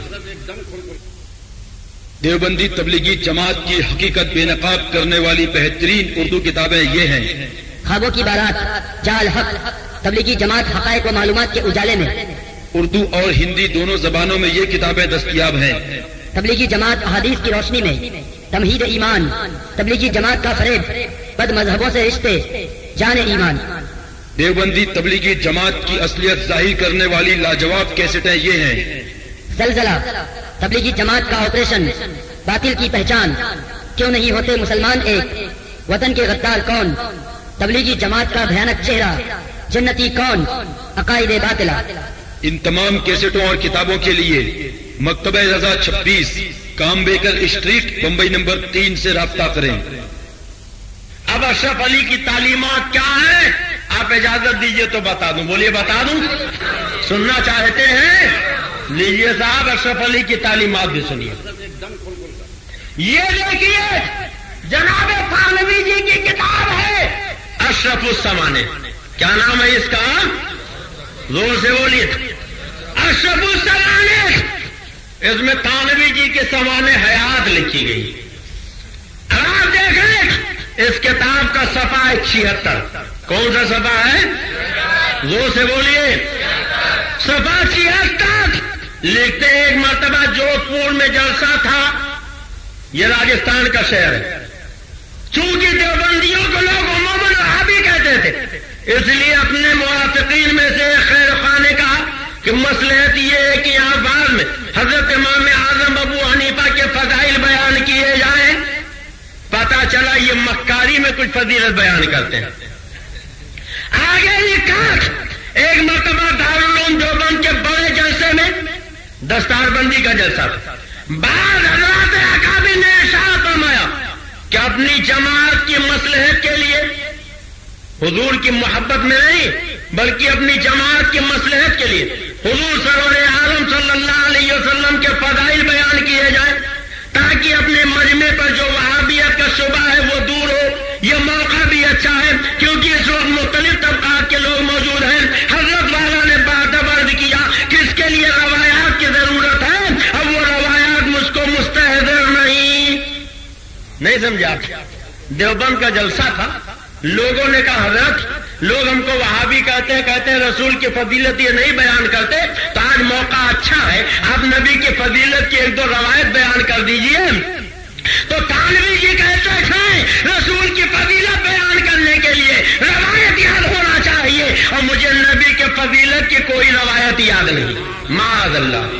ہماری جماعت کے ان علماء سے کہیے، چھوٹے چھوٹے بچوں سے کہیے سرکار کی فضیلت سناؤ تو کہیں گے میرے سرکار وہ ہے جن کے پسینے سے خوشبو پھوٹتی تھی، جدھر گزرتے تھے شاہراہیں معطر ہو جاتی تھی، انگلی کا اشارہ کرتے تھے ڈوبا ہوا سورج پلٹ آتا تھا، اگر ایک انگشتے پاک اٹھا دیتے تو چاند کا لہجہ چاک کر دیتا، انگلی کے گھائیوں سے پانی کے چشمے اوپر پڑتے، سرکار جدھر جاتے تھے وہ راہ معطر ہو جاتی تھی۔ اگر ایک چھوٹے سے نبی کے دیوانے اعلیٰ حضرت کے غلام سے کہیے تو ٹھیک نہیں، گھنٹوں وہ سرکار کی فضیلتیں بیان کرتا رہے گا، مگر یہ وہابی دیوبندی اور تبلیغی جماعت کے سب سے بڑے گرو گھنٹار مولوی اشرف علی تھانوی، اور ایسا نہیں کہ انہیں کچھ نہیں آتا، انہیں تو بہت کچھ آتا تھا، بہت کچھ آتا تھا۔ آپ کہو گے کیسے؟ تو میں نے ایک مولوی سے پوچھا آپ کے تھانوی نے کیا کارنامہ انجام دیا؟ کہا انہوں نے کتاب لکھی۔ میں نے کہا کون سی؟ کہا بہشتی زیور۔ کیا ہے بہشتی زیور میں؟ کہا اس میں بہت باتیں لکھی۔ ہم نے جب بہشتی زیور اٹھا کے دیکھا تو اس میں مسئلے تو کم ملے، مسالے زیادہ ملے۔ نان خٹائی بنانے کی ترکیب، کوفتہ بنانے کی ترکیب، قورمہ بنانے کی ترکیب، مچھلی کا کانٹا بنانے کی ترکیب، کانٹا گلانے کی ترکیب، بریانی بنانے کی ترکیب، پاؤ روٹی بنانے کی ترکیب، نان خٹائی بنانے کی ترکیب، کیک بنانے کی ترکیب، اچار بنانے کی ترکیب، مربع بنانے کی ترکیب، چٹنی بنانے کی ترکیب، صابن بنانے کی ترکیب، کپڑا رگڑنے کی ترکیب، بسکٹ بنانے کی ترکیب۔ آپ کتاب اٹھاتے جائیے، تلا بنانے کی ترکیب، آپ کو ایسے مسالے ملیں گے، آپ پوری کتاب پکڑا لیں، آپ کو ایسا لگے گا کتاب کسی مفتی نے نہیں، کسی بٹھیانے نے لکھی۔ مسئلے کم، مسالے زیادہ۔ اگر کہیں ایک آدھ مسئلہ بھول کے لکھ دیا تو کیسا لکھا؟ اگلی میں نجاست لگ جائے، 3 مرتبہ چاٹ لو پاک ہو جائے گی، مگر چاٹنا منع ہے۔ معاذ اللہ، زور سے بولیے معاذ اللہ۔ تو منع تو بہت سی بات ہے. راہ چلتے ہوئے کچھ کھانا پینا بھی منع, ننگے سر کچھ کھانا پینا منع, بائیں ہاتھ سے کچھ کھانا پینا منع, راستے میں پیشاب کرنا منع. بہت سے لوگ پرہیز نہیں کر پاتے. تمہارے مولانا لکھتے ہیں انگلی میں نجاست لگ جائے 3 مرتبہ چاٹ لو پاک ہو جائے گی. منع ہے, خالی منع ہے, نہ ناجائز ہے, نہ حرام ہے, نہ گناہ ہے, خالی منع ہے. تو جب خالی منع ہے تو یہ چنا ستو کا بوجھ ویسے ہی زیادہ ہے, لوٹے کا بوجھ کیا ضرورت ہے؟ ارے لوٹا گھر رکھ دو, جب بیت الخلا میں جاؤ انگلی سے پوچھ پوچھ کے چاٹ لیا کرو, پاک تو ہو ہی جائے گا. ان کے ملا جی نے فتوا دے دیا چاٹ لو پاک ہو جائے گا, مگر چاٹنا منع, خالی منع ہے. مسئلے کم لکھے مسالے زیادہ لکھے. یہ ان کے اشرف علی تھانوی. چٹنی بنانے کی ترکیبیات, اچار بنانے کی ترکیبیات, مربع بنانے کی ترکیبیات, قورمہ بنانے کی ترکیبیات, بسکٹ بنانے کی ترکیبیات, کوفتہ بنانے کی ترکیبیات, مچھلی کے کھانا بنانے کی ترکیبیات. اگر نہیں یاد ہے تو رسول کے فضیلت کی کوئی حدیث نہیں یاد, نبی کی عظمت کی کوئی روایت نہیں یاد. بولو یہ وفادار کی بولی ہے کہ غدار کی؟ ارے بولو یہ عالم کی بولی ہے کہ جاہل کی؟ یہ دوست کی بولی ہے کہ دشمن کی؟ کہتے ہیں صاحب ہمارے مولانا بہت بڑے مولانا تھے. کہتے ہیں صاحب نماز پڑھتے ہیں, روزہ رکھتے ہیں, داڑھی رکھتے ہیں, ہم کو برا کیوں کہتے ہیں؟ نماز پڑھنے والوں کو برا مت کہو. تو ان کی نماز بتا دوں, بولیے بتا دوں. یہی کتاب اشرف السوانے اور اسی کتاب کا صفحہ 20. یہ تھانوی کی تعلیمات ہیں جن کو عام کرنے کے لیے تبلیغ جماعت قائم کی گئی. خدا رسول کی تعلیمات پھیلانے کے لیے نہیں, قرآن حدیث کی بات کے لیے نہیں, نماز روزے کے لیے نہیں, تھانوی کی تعلیمات پھیلانے کے لیے تبلیغ جماعت قائم. سنو تھانوی کی تعلیمات کا. ایک اندھے حافظ جی, قرآن پاک ان کو بہت اچھا یاد ہے. ایک دن تھانوی سے ملنے پہنچ گئے تو تھانوی نے چیلنج کر دیا, آپ کو بہت اچھا یاد ہے, آج میں آپ کو دھوکہ دوں گا. انہوں نے کہا نہیں تم مجھے دھوکہ نہیں دے سکتے. کہا نہیں آج میں تمہیں دھوکہ دوں گا. نہیں دے سکتے, نہیں میں آج تمہیں دھوکہ دوں گا. نماز کا وقت ہو گیا, اذان ہو گئی, تکبیر ہو گئی, جماعت کھڑی ہو گئی. مولوی اشرف علی تھانوی مصلی پر پہنچے, اللہ اکبر, نیت بازی نماز پڑھانے لگی. سب پیچھے سب باندھ کے کھڑے ہو گئے. اندھے حافظ جی بھی کھڑے ہو گئے. اسی میں قرآن پاک میں ایک جگہ اللہ یعلم آیا. کیا آیا ہے؟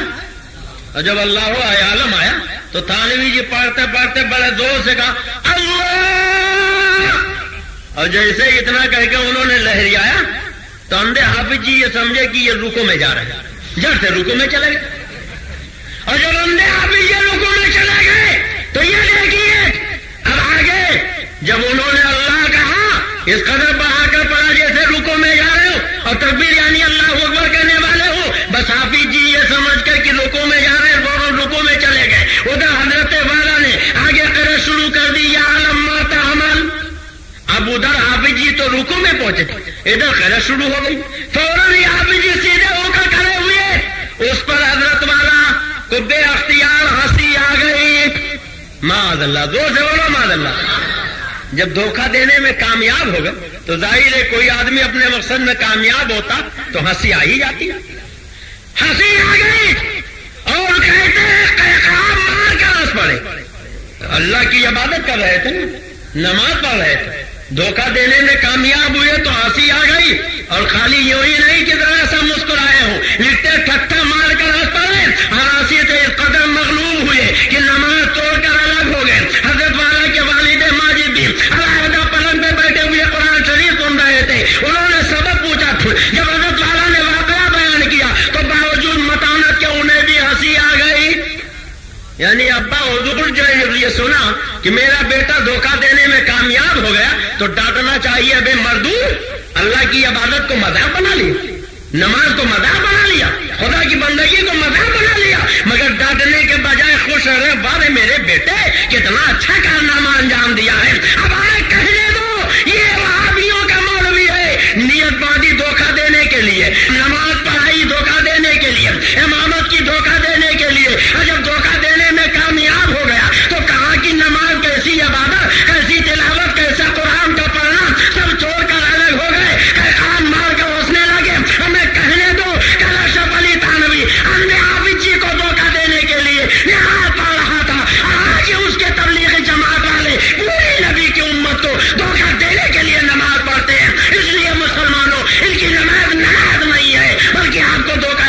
لیے دانا.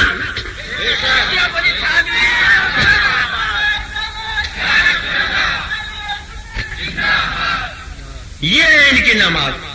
تھانوی جی کی تعلیمات جن کو پھیلانے کے لیے تبلیغی جماعت قائم کی گئی. اور اگر اجازت دیجیے تو ایک دو تعلیمات اور بتا دوں کہ نہ بتاؤں؟ سننا چاہتے ہیں کہ نہیں سننا چاہتے؟ یہ دیکھیے صاحب ایک کتاب اور کتاب کا نام ہے ملفوظات حکیم الامت. یہ تھانوی کے ملفوظات اور یہ چھپی ہے دیوبند سے. کہاں سے؟ دیوبند کیا ہے؟ اگر اجازت دیجیے یہ بھی بتا دوں. بریلی کے کوئی مولوی نہیں، خود دیوبند کا فاضل عامل عثمانی کہتا دغا کی دار ہے، یاجوج کی ہے یہ اس میں، وطن فروشی کا وہ بدی کی بے اس میں، جو اس کے نون میں نعرے جہیم غلطاں تو اس کے دار سے دہقانیت نمایاں. ملے گی ہنس تو بیچارہ دیوبند بنا، اب برے خمیر سے یہ شہر ناپسند بنا. فاضل دیوبند عامل عثمانی کہتے ہیں دغا کی دان، یاجوج کی یہ، وطن فروشی کا واو، بدی کی بے، نعرے جہیم کا نو اور دہقانیت کا دان جب اکٹھا کیا گیا تب جا کے دیوبند بنا. یہ تمہارا مرکز اور ہمارا مرکز بریلی. بولو کیا ہے؟ زور سے بولو کیا ہے؟ یہ علماء فرماتے بریلی اصل میں بریلی جس کے معنی نجات میرے لیے. گویا ہمارے مرکز کا نام ہی بتا رہا، ہمارے دامن سے وابستہ ہو جاؤ، نجات حوالے لے. تو یہ ہے دیوبند کی کتاب. اس کا صفحہ ہے 474. کون سا صفحہ ہے؟ جلد ہے 2 قسط ہے 5. لکھتے ہیں ایک روز سب لڑکوں لڑکیوں کے جوتے جمع کر کے، لڑکوں کے جوتے تو جمع ہی کیے، تھانوی جی نے لڑکیوں کے بھی جوتے جمع کیے اور ان کو برابر رکھا اور ایک جوتے کو سب کے آگے رکھا. وہ گویا امام تھا اور ان کھڑے کر کے اس پر کپڑے کی چھت بنائی، وہ مسجد قرار دی. جوتا امام، جوتا نمازی، جوتا مقتدی. معاذ اللہ. زور سے بولیے معاذ اللہ. یہ تھانوی کی تعلیمات ہیں جن کو پھیلانے کے لیے تبلیغی جماعت قائم کی گئی. اور سنو یہی کتاب ہے اور یہی صفحہ. لکھتے ہیں برسات کا زمانہ تھا، کبھی پانی برستا تھا کبھی نکل جاتا تھا. اماں کا انتقال ہو گیا تھا، ابا تھے، بھیا تھے، تھانوی جی تھے. کئی آدمی تھے؟ 3. کہتے ہیں بارش کے زمانے میں آنگن میں 3 چارپائیاں بچتی تھے، ایک ابا کی، ایک بھیا کی، ایک ہماری. 3 چارپائیاں برابر بچ جاتی. کہتے ہیں ایک مرتبہ چپکے سے کیا کیا کہ رسی اٹھائی اور لے گئے ساری چارپائیوں کے پائے کس کے باندھ دیے، خوب جگہ کے باندھ دیے، اچھی طرح رسی سے کس دیا. اب آگے لکھتے ہیں دیکھیے، کہتے ہیں باندھ کے سو گئے. پھر والد صاحب بھی آ کر لیٹ گئے. اتفاق سے بارش آئی، والد صاحب اٹھے، ہم کو بھی اٹھایا، بچپن کی نیند تھی، ہوں کر کے پھر سو گئے. یہ تو آپ جانتے ہیں اگر کوئی سو رہا ہو تو جگانا آسان ہے، اگر کوئی جاگ رہا ہو اس کو جگائیے تو جاگے گا. تب یہ تو جان بوجھ کے سوئے ہوئے تھے نا. اب ابا جگا رہے ہوں کر کے اس کروٹ، پھر جگایا ہوں کر کے اس کروٹ. کہتے ہوں کر کے لے گئے. والد صاحب جلائے نہیں اٹھتے تو پڑا رہنے دیا. اپنی چارپائی گھسیٹی، تینوں چارپائیاں ایک ساتھ چلی آ رہی. ایک چارپائی گھسیٹی تو تینوں چلی آ رہی. بے حد غصہ ہوئے، فرمایا ایسی ایسی حرکتیں کرتے اب سب بھیگ رہے ہیں. چاقو ڈھونڈا، اتفاق سے جلدی میں رسی کاٹنے کے لیے چاقو بھی نہ ملا. آخر خود ہی باورچی خانے سے چاقو لائے، تلاش کر کے ان سب رسیوں کو کاٹا، تب چارپائیاں اڑ سکی. اب دیکھو ابا پریشان ہوئے، بستر بھیگا، چارپائی بھیگی. بولو بھیگی کہ نہیں؟ اور آج کیا کہتا وہ بالوالدین احسانا، ماں باپ کے ساتھ اچھا سلوک کرو. اللہ فرماتا ولا تقل لهما اف ولا تنهرهما. جب تمہارے ماں باپ بوڑھے ہو جائیں تو انہیں اف نہ کہو، انہیں جھڑکو نہیں. ہمارے آپ کے آقا فرماتے، صحابہ نے پوچھا یا رسول اللہ کوئی ماں باپ کے بارے میں فرمائے تو فرمایا ماں باپ ہی تمہاری جنت ہے، ماں باپ ہی تمہاری دوزخ ہے. یعنی چاہو تو ماں باپ کو راضی کر کے جنتی بن جاؤ اور چاہو تو ماں باپ کو ناراض کر کے جہنمی بن جاؤ. نبی فرماتے ہیں ماں باپ سے محبت کرو. خدا فرماتا ماں باپ کو اف نہ کرو. مگر یہ تبلیغ جماعت کے مولوی اشرف علی تھانوی جو ماں باپ کو پریشان کر رہے ہیں. اب آپ مجھے بتاؤ یہ کسی عالم کا، ارے عالم تو عالم کسی مسلمان کا، مسلمان تو مسلمان کسی انسان کا کام ہو سکتا؟ بولو اور یہی تعلیمات ہیں جن کو پھیلانے کے لیے تبلیغی جماعت قائم کی گئی. نبی فرماتے ہیں ماں باپ سے محبت کرو. خدا فرماتا ماں باپ کو نہ کرو. مگر یہ تبلیغی جماعت کے مولوی اشرف علی تھانوی جو ماں باپ کو پریشان کر رہے ہیں. اب آپ مجھے بتاؤ یہ کسی عالم کا، ارے عالم تو عالم کسی مسلمان کا، مسلمان تو مسلمان کسی انسان کا کام ہو سکتا؟ بولو. اور یہی تعلیمات ہیں جن کو پھیلانے کے لیے تبلیغی جماعت قائم کی گئی. نبی کی تعلیمات پھیلانے کے لیے نہیں، صحابہ کی تعلیمات پھیلانے کے لیے نہیں. کس کی تعلیمات پھیلانے کے لیے تبلیغی جماعت قائم کی گئی؟ زور سے بولو. تھانوی کی.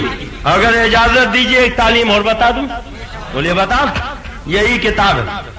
لکھتے ہیں کہ ایک دن مسجد میں سب نمازیوں کے جوتے جمع کر کے شامیانے پر پھینک دیے. جوتا چورانا آج کا نیا طریقہ نہیں، پہلے ہی سے چلا رہا. کبھی مسجد میں جاؤ اگر جوتا غائب ہو جائے تو آپ جوتا بعد میں تلاش کرنا، پہلے یہ دیکھنا کوئی جماعتی تو نہیں آ گیا، تھانوی کا ماننے والا تو نہیں آ گیا. یہ کی کتاب میں لکھا تھانوی کا یہ محبوب مشغلہ تھا کہ مسجد کے سارے نمازیوں کے جوتے چورا لیتے تھے. اور سنو لکھتے ایک مرتبہ ان کے ماموں تھے، گرمی میں کہیں سے بھوکے پیاسے گھر آئے اور کھانا نکال کر کھانے میں مشغول ہو گئے. گھر کے سامنے بازار ہے. تھانوی جی دوڑے ہوئے گئے اور سڑک پر سے کتے کا چھوٹا سا پلا پکڑا، گھر لا کر ماموں کے دال کی رکابی میں رکھ دیا. معاذ اللہ. زور سے بولیے معاذ. اتفاق سے ماموں بیچارے نابینا تھے. اب جب انہوں نے دال کی رکابی میں کتے کا پلا رکھ دیا تو ماموں نے روٹی توڑ کے دال میں ڈبونا چاہا تو دال کے بجائے کتا لگا. اب بیچارے روٹی چھوڑ کر کھڑے ہو گئے اور کچھ نہیں کہا. اب مجھے بتاؤ اگر دال کی رکابی میں کتے کا پلا رکھنا یہ کسی مجدد کا کام ہو سکتا؟ جوتے چورانا کسی مجدد کا کام ہو سکتا؟ ماں باپ کو پریشان کرنا کسی مجدد کا کام ہو سکتا ہے؟ نماز میں دھوکہ دینا کسی مجدد کا کام ہو سکتا ہے؟ تو ایسا مجدد وہابیوں کو مبارک ہو اور بریلی کا مجدد ہمیں مبارک ہو. یہی وہ تعلیمات ہیں جن کو پھیلانے کے لیے تبلیغی جماعت قائم کی گئی. اگر اجازت دیجیے بالکل آخری بات بتا دوں بڑی بھیانک بات. یہ دیکھیے صاحب کہتے ہیں ایک روز میں پیشاب کر رہا تھا. تھانوی جی کہتے ہیں ایک دن میں موت رہا تھا. بھائی صاحب نے آ کر میرے سر پہ پیشاب کرنا شروع کر دیا. آوے کا آوا خراب ہے، خود ہی نہیں خراب ہے، بھیا بھی وہی سے. کہتے ہیں میں پیشاب کر رہا تھا، بھیا آئے اور میرے سر پہ پیشاب کرنا شروع کر دیا. ایک روز ایسا ہوا کہ بھائی صاحب پیشاب کر رہے تھے تو یہ چوکنے والے کہاں تھے؟ کہتے بھائی صاحب پیشاب کر رہے تھے، میں نے ان کے سر پہ پیشاب کرنا شروع کر دیا. بدلہ پورا کر لیا. اتفاق سے اس وقت والد صاحب تشریف لے آئے. فرمایا یہ کیا حال کرتا ہے؟ میں نے عرض کیا ایک روز انہوں نے میرے سر پہ پیشاب کیا تھا، بھائی صاحب نے بالکل انکار کر دیا، مختصر سے پٹائی ہوئی. اب آگے لکھتے غرض جو کسی کو نہ سوجتی تھی وہ ہم دونوں بھائیوں کو سوجتی تھی. بالکل 100% سچی بات کہہ دی. اب بتاؤ نماز میں دھوکہ دینا کبھی آپ کو سوجا؟ نبی کے علم پاک کو کتے سور کے علم سے تشبیہ دینا معاذ اللہ کبھی آپ کو سوجا؟ ماں باپ کو پریشان کرنا کبھی آپ کو سوجا؟ جوتے چورانا کبھی آپ کو سوجا؟ ماموں کے دال کی رکابی میں کتے کا پلا رکھنا کبھی آپ کو سوجا؟ بھائی کے سر پہ پیشاب کرنا کبھی آپ کو سوجا؟ کہتے جو کسی کو نہ سوجتی تھی وہ ہم دونوں بھائیوں کو سوجتی تھی. اور یہی وہ تعلیمات ہیں جن کو پھیلانے کے لیے ان وہابیوں نے تبلیغی جماعت قائم کی. اللہ تعالیٰ ایسی گندی جماعت سے ہمیں دور رہنے کی توفیق عطا فرمائے. حضرات اگر اجازت دیجیے تو کچھ باتیں اور عرض کر دوں. یہ دیکھیے کتاب ہے، کتاب کا نام ہے تقویت الایمان. کیا نام ہے؟ یہ تقویت الایمان نہیں بلکہ تفویت الایمان، ایمان کو فوت کر دینے والی کتاب. کتاب لکھی ہے اسماعیل دہلوی نے، حاشیہ چڑھایا علی میاں ندوی نے، اور یہ کتاب چھپی ہے ندوہ سے. کہاں سے؟ اور یہ دیکھیے عرض ناصر میں صفحہ 4 پہ لکھا مولانا زکریا کاندھلوی نے جو تبلیغی نصاب لکھنے والے علی میاں سے کہا کہ آپ اس کتاب کا ترجمہ کیجیے، ندوہ کے نصاب میں شامل کیجیے. کہتے ہیں انہی کے کہنے پر میں نے یہ کتاب لکھی، اس کا ترجمہ کیا اور ندوہ کے نصاب میں شامل کر لیا. تو یہ تقویۃ الایمان وہ کتاب جو مولوی زکریا کے کہنے سے لکھی گئی اور ندوہ کے نصاب میں شامل. اور اسی کتاب کا صفحہ 30 ہے. کون سا صفحہ ہے؟ اس میں لکھا ہے اولیاء انبیاء میں اور جن شیطان میں اور بھوت پری میں کچھ فرق نہیں. معاذ اللہ، زور سے بولیے معاذ اللہ. اچھا ایک بات بتائیے، آپ سے اگر کوئی کہے کہ آپ میں بھوت میں کچھ فرق نہیں، آپ میں شیطان میں کچھ فرق نہیں، تو آپ کو اچھا لگے گا کہ برا؟ ارے بولیے. جسے اچھا لگے ذرا ہاتھ اٹھا دیں اور جس کو برا لگے ذرا وہ ہاتھ اٹھا دیں. سب کو برا لگے گا. اچھا ایک بات اور بتائیے، آپ کو اگر کوئی بھوت شیطان کی طرح کہے پھر چائے پلائے تو آپ اس کی چائے پیئیں گے؟ سلام کرے تو اس کے سلام کا جواب دیں گے؟ نماز پڑھائے تو اس کے پیچھے نماز پڑھیں گے؟ مر جائے تو اس کی نماز جنازہ پڑھیں گے؟ اگر بیٹی دے کے آپ کو داماد بنانا چاہے تو آپ داماد بنیں گے؟ آپ کو بھوت شیطان کی طرح کہہ دے، آپ اس کی چائے نہ پیئے، ناشتہ نہ کریں، کھانا نہ کھائیں، آپ اس سے سلام کرام نہ کریں. اور ان تبلیغی جماعت والے وہابیوں دیوبندیوں نے آپ کو نہیں نبی اور رسول کو شیطان بھوت کی طرح لکھا. اب اے مراٹھواڑہ کے مسلمانوں، فیصلہ آپ کو کرنا ہے. جن وہابیوں نے نبی کو بھوت کی طرح لکھا، شیطان کی طرح لکھا، ایسے جماعتیوں کے پیچھے بولو نماز پڑھو گے؟ ان کے پیچھے نماز پڑھو گے؟ ان کے یہاں شادی بیاہ کرو گے؟ ان سے سلام کلام کرو گے؟ ان کو اپنی مسجد میں آنے دو گے؟ ان کو امام بناؤ گے؟ دیکھو یہی تبلیغی نصاب کی کتاب تقویۃ الایمان، جماعت والوں کی کتاب تقویۃ الایمان، اور اسی کتاب کا صفحہ ہے 89. کون سا صفحہ ہے؟ لکھتا ہے اور جس کا نام محمد یا علی ہے وہ کسی چیز کا مختار نہیں. معاذ اللہ، دو سے بولیے معاذ اللہ. کہتا ہے جس کا نام محمد یا علی ہے وہ کسی چیز کا مختار نہیں. آپ حضرت مولانا قادری صاحب کا نام لیں تو کہیں گے جن کا نام حضرت علامہ مولانا محمد فاضل ہے. اب نے کسی کو بڑا بتانا ہو تو جن کا بولتے، چھوٹا بتانا ہو تو جس کا بولتے. ظالم ساری خدائی کے آقا کا نام لکھتا تو جن کا نہیں بلکہ جس کا لکھتا. قرآن اٹھا کے دیکھو، اللہ تعالیٰ نے اپنے پیارے نبی کو پورے قرآن میں کہیں یا محمد کہہ کے نہیں پکارا. اللہ جس نے پیدا کیا جب اپنے نبی کو یاد کیا تو کہیں یا ایھا النبی کہا، کہیں یا ایھا الرسول کہا، کہیں رحمت للعالمین کہا، کہیں نور مبین کہا، کہیں مزمل و مدثر کہا. چہرے سے زلفیں ہٹائی تو والضحیٰ کہہ دیا، چہرے پہ زلفیں بکھیری تو اللیل اذا سجا فرما دیا، کالا کمبل اوڑھا تو یا ایھا المزمل کہہ دیا، چادر لپیٹی تو یا ایھا المدثر کہہ دیا. یا ایھا الرسول کہتا ہے، طٰہٰ کہتا ہے، یاسین کہتا ہے، بشیر کہتا ہے، نذیر کہتا ہے، سراج منیر کہتا ہے، رحمت للعالمین کہتا ہے، نور مبین کہتا ہے. مگر یہ اپنے کو امتی کہلانے والا جناب تک نہیں لکھتا، سیدھے لکھتا جس کا نام محمد یا علی.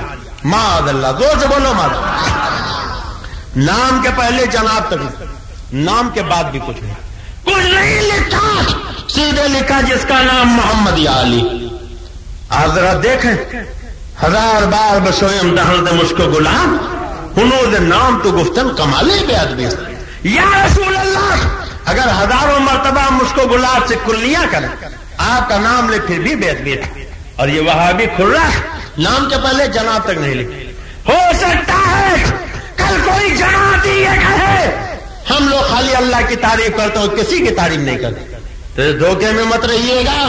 یہی کتاب تقویۃ الایمان، اسی کتاب کا ٹائٹل پہ اپنے ملا کا نام لکھا تو لکھا مجاہد اسلام عالم ربانی مولانا شاہ اسماعیل شہید رحمت اللہ علیہ. حضرت مولانا سید ابو الحسن علی ندوی. کلیجے پہ ہاتھ رکھ کے مسلمانوں سوچو، اپنے مولانا کا نام لکھا تو القاب و آداب کے ٹائٹل لگا دیے. مجاہد اسلام بھی لکھا، عالم ربانی بھی لکھا، مولانا صاحب بھی لکھا، شہید رحمت اللہ علیہ بھی لکھا، حضرت بھی لکھا. اپنے مولانا کا نام لکھا تو مجاہد اسلام لکھا، عالم ربانی لکھا، حضرت لکھا، مولانا لکھا، شاہ لکھا، اور ساری خدائی کے آقا کا نام لکھا، محبوب خدا کا نام لکھا، تو و یاسین کا نام لکھا، بشیر و نذیر کا نام لکھا، تو جناب تک نہیں لکھا، سیدھے لکھا جس کا نام محمد یا علی ہے اور کسی چیز کا مالک و مختار نہیں۔ اخبار کے مسلمانوں، یا تم مصطفیٰ کی توہین نہیں، جس پیغمبر کا تم کلمہ پڑھتے ہو اس نبی کی توہین ہے۔ ہم وفادار امتی کا کلیجہ تڑپ جاتا۔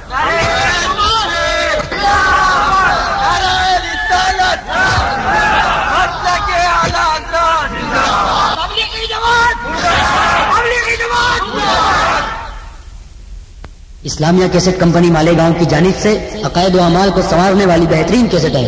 علامہ اختر رضا خان غری میاں کی آواز میں ثواب اعظم، یاد رضا، ترانہ حمد، الحاج محمد یوسف رضا قادری صاحب کی لاجواب تقریر زلزلہ، تقلید حق یا باطل، علامہ قمرالزمان اعظمی صاحب کی شاندار کیسٹیں، مفتی اعظم عالم، شان نبی مولانا سید شاکر الحق قادری صاحب کی تقریریں، مقام مصطفیٰ اور ترجمہ قرآن، جنگ بدر، بیماریوں کا قرآنی علاج، تقلید اور مذہب حنفی، نماز کے مسائل، روزہ کے مسائل، وضو پاکی اور زکوٰۃ کے مسائل، علامہ مشتاق احمد نظامی رحمۃ اللہ علیہ کی تقریریں، دیوبندی بولتے ہیں مگر سمجھتے نہیں، روحانیت کیا ہے، مولانا غلام محی الدین سبحانی صاحب کی کیسٹیں، پیارے نبی کی پیاری زندگی، قیامت کا منظر، علم غیب، توبہ، شان غوث اعظم، مولانا عبد المصطفیٰ حشمتی صاحب کی تقریریں، وطن کے غدار کون، کیوں نہیں ہوتے مسلمان ایک، باطل کی پہچان، دیوبند کا بے حیا مجدد جناب اویس رضا قادری صاحب کی نافیہ کیسٹیں، ماہ نور، خاک طیبہ، پھر کرم ہو گیا، صحرائے مدینہ، الحاج محمد رضوان صاحب کی نافیہ کیسٹیں، درد رضا، نور مجسم، جان عالم، اس کے علاوہ سنتوں کے بیانات کی کیسٹیں اور ہر قسم کی سی ڈی اور کتابوں کے لیے اسلامیہ کیسٹ کمپنی پوار گلی مالیگاؤں ضلع ناسک اور مکتبہ رضا 26 کامبیکر اسٹریٹ بمبئی نمبر 3 سے رابطہ قائم کریں۔ حضرات بولو، اس میں تمہارے پیغمبر کی توہین ہے کہ نہیں ہے؟ ارے بولیے ہے کہ نہیں؟ یہی تقویت الایمان ہے اور اسی کتاب کا صفحہ 126 ہے۔ کون سا صفحہ ہے؟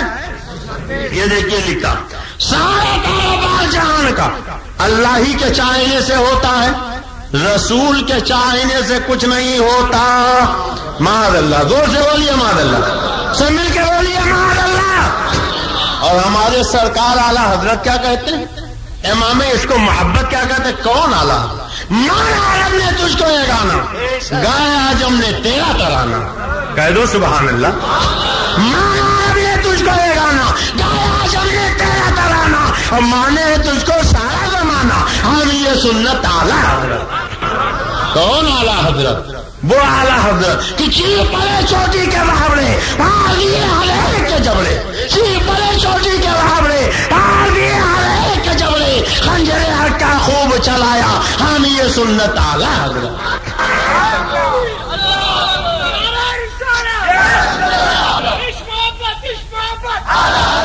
سنو، تبلیغی جماعت والے لکھتے ہیں سارا کاروبار جہان کا اللہ ہی کے چاہنے سے ہوتا، رسول کے چاہنے سے کچھ نہیں ہوتا۔ معاذ اللہ، زور سے بولو معاذ اللہ۔ اور میرے اعلیٰ حضرت فرماتے ہیں، اے جماعتیوں، اے وہابیوں، اے تبلیغیوں، وہ تمہارا ڈپلیکیٹ رسول ہوگا، وہ تمہارا بناسپتی نبی ہوگا، وہ تمہارا ڈالڈا مار کا پیغمبر ہوگا جو خدا کی چاہت کے علاوہ چاہے۔ ہم نے جس نبی کا کلمہ پڑھا، جس رسول کا کلمہ پڑھا، ہمارے نبی کی شان تو یہ ہے کہ میرا نبی وہ چاہتا ہی نہیں جو خدا نہ چاہے۔ ارے کہہ دو سبحان اللہ، روز سے کہہ دو سبحان اللہ۔ ہمارا نبی وہ ہے جو وہی چاہتا ہے جو اس کا خدا چاہتا ہے، اور سن لو، خدا وہی چاہتا ہے جو اس کا پیارا مصطفیٰ چاہتا ہے۔ ہمارا نبی وہ چاہتا ہے جو خدا چاہتا ہے، اور خدا وہ چاہتا ہے جو پیارا مصطفیٰ چاہتا ہے۔ وہی قول خدا بند تعالی بے شک جو ہوا آپ کا فرمان رسول عربی۔ اور اگر یقین نہیں ہے تو دو دو چار کے شکل میں کچھ ایسی باتیں بتا دوں کہ ہمارے محترم حضرت علامہ فاضل صاحب نہ ہو، حاجی توفیق صاحب نہ ہو، تو آپ تنہا مناظرہ کر لیجئے۔ بولیے بتا دوں، یہ بتا دوں۔ جماعت والے کہتے ہیں سب اللہ کے چاہنے سے ہوتا ہے، رسول کے چاہنے سے کچھ نہیں ہوتا۔ ہم کہتے ہیں رسول وہ چاہتے ہی نہیں جو اللہ نہ چاہے. ہمارے سرکار وہی چاہتے جو خدا چاہتا تھا. لیکن اگر تم نے الگ الگ کر دیا تب آؤ بتاؤ آپ کے ہاں نماز ہوتی ہے؟ ارے بولی ہوتی ہے؟ 5 وقت کی مسجد ہے آپ کے جالنا میں؟ تو جب نماز ہوتی ہے تو نماز سے پہلے اذان بھی ہوتی ہوگی. بولی ہوتی ہے. فجر سے پہلے اذان ہوتی ہے. ظہر عصر مغرب عشاء سے پہلے اذان ہوتی ہے. اذان ہوتی. ہم نے تو دیکھا خالی جالنا میں نہیں مالیگاؤں میں بھی اذان ہوتی, بمبئی میں بھی اذان ہوتی. ابھی گوا گئے تھے تقریر کے لیے, دیکھا وہاں بھی اذان ہوتی. کرناٹک گئے وہاں بھی, بنگال میں بھی, بہار میں بھی, اڑیسہ میں بھی, 4 مرتبہ دبئی گئے وہاں بھی, مکہ شریف مدینہ شریف گئے وہاں بھی. ساری دنیا میں جہاں جہاں مسجد ہے جب نماز ہوتی ہے تو نماز سے پہلے بولو کیا ہے؟ نماز سے پہلے اذان ہوتی. اچھا جناب, فجر سے پہلے اذان, ظہر سے پہلے اذان, عصر سے پہلے اذان, مغرب سے پہلے اذان, عشاء سے پہلے اذان, 5 وقت نماز سے پہلے اذان. تم کہے تو اللہ کے چاہنے سے ہوتا, رسول کے چاہنے سے کچھ نہیں. تو قرآن کے کس پارے میں ہے؟ اللہ نے کب کہا فجر سے پہلے اذان دو, ظہر سے پہلے اذان دو, عصر مغرب عشاء سے پہلے اذان دو؟ پورے قرآن میں کہیں ہے؟ پورا قرآن پڑھ ڈالیے. اللہ نے اذان کا حکم ہی نہیں دیا, اور جب اللہ نے اذان کا حکم نہیں دیا تو فجر سے پہلے اذان کیوں دیتے ہو, ظہر سے پہلے اذان کیوں دیتے ہو, مغرب عشاء سے پہلے اذان کیوں دیتے ہو؟ کہو گے عبد المصطفیٰ اللہ نے نہیں حکم دیا مگر رسول اللہ نے دیا. بولو اذان کا حکم کس نے دیا؟ زور سے بولو کس نے دیا؟ جس کا یہ عقیدہ ہے کہ رسول کے چاہنے سے ہوتا تو اسے چاہیے کہ اذان دے کے نماز پڑھے. اور تبلیغی جماعت کا عقیدہ ہے کہ رسول کے چاہنے سے کچھ نہیں ہوتا تو ان وہابیوں سے کہہ دو اگر تمہاری ماں نے خطا نہیں کی ہے تو اب اپنی مسجدوں میں اذان دینا بند کرو, فجر کی اذان بند کرو, ظہر کی اذان بند کرو, عصر کی اذان بند کرو, مغرب کی اذان بند کرو, عشاء کی اذان بند کرو. اب اگر اذان دینا ہے تو اس کی ایک ہی صورت ہے کہ جالنا کے چوراہے پر تقویت الایمان میں آگ لگا دو, وہاں بھی ایسے توبہ کرو اور بریلی کی چوکٹ پکڑ کے کہو میں مجرم ہوں آقا مجھے ساتھ لے لو, یہ راستے میں ہے کیا بچا.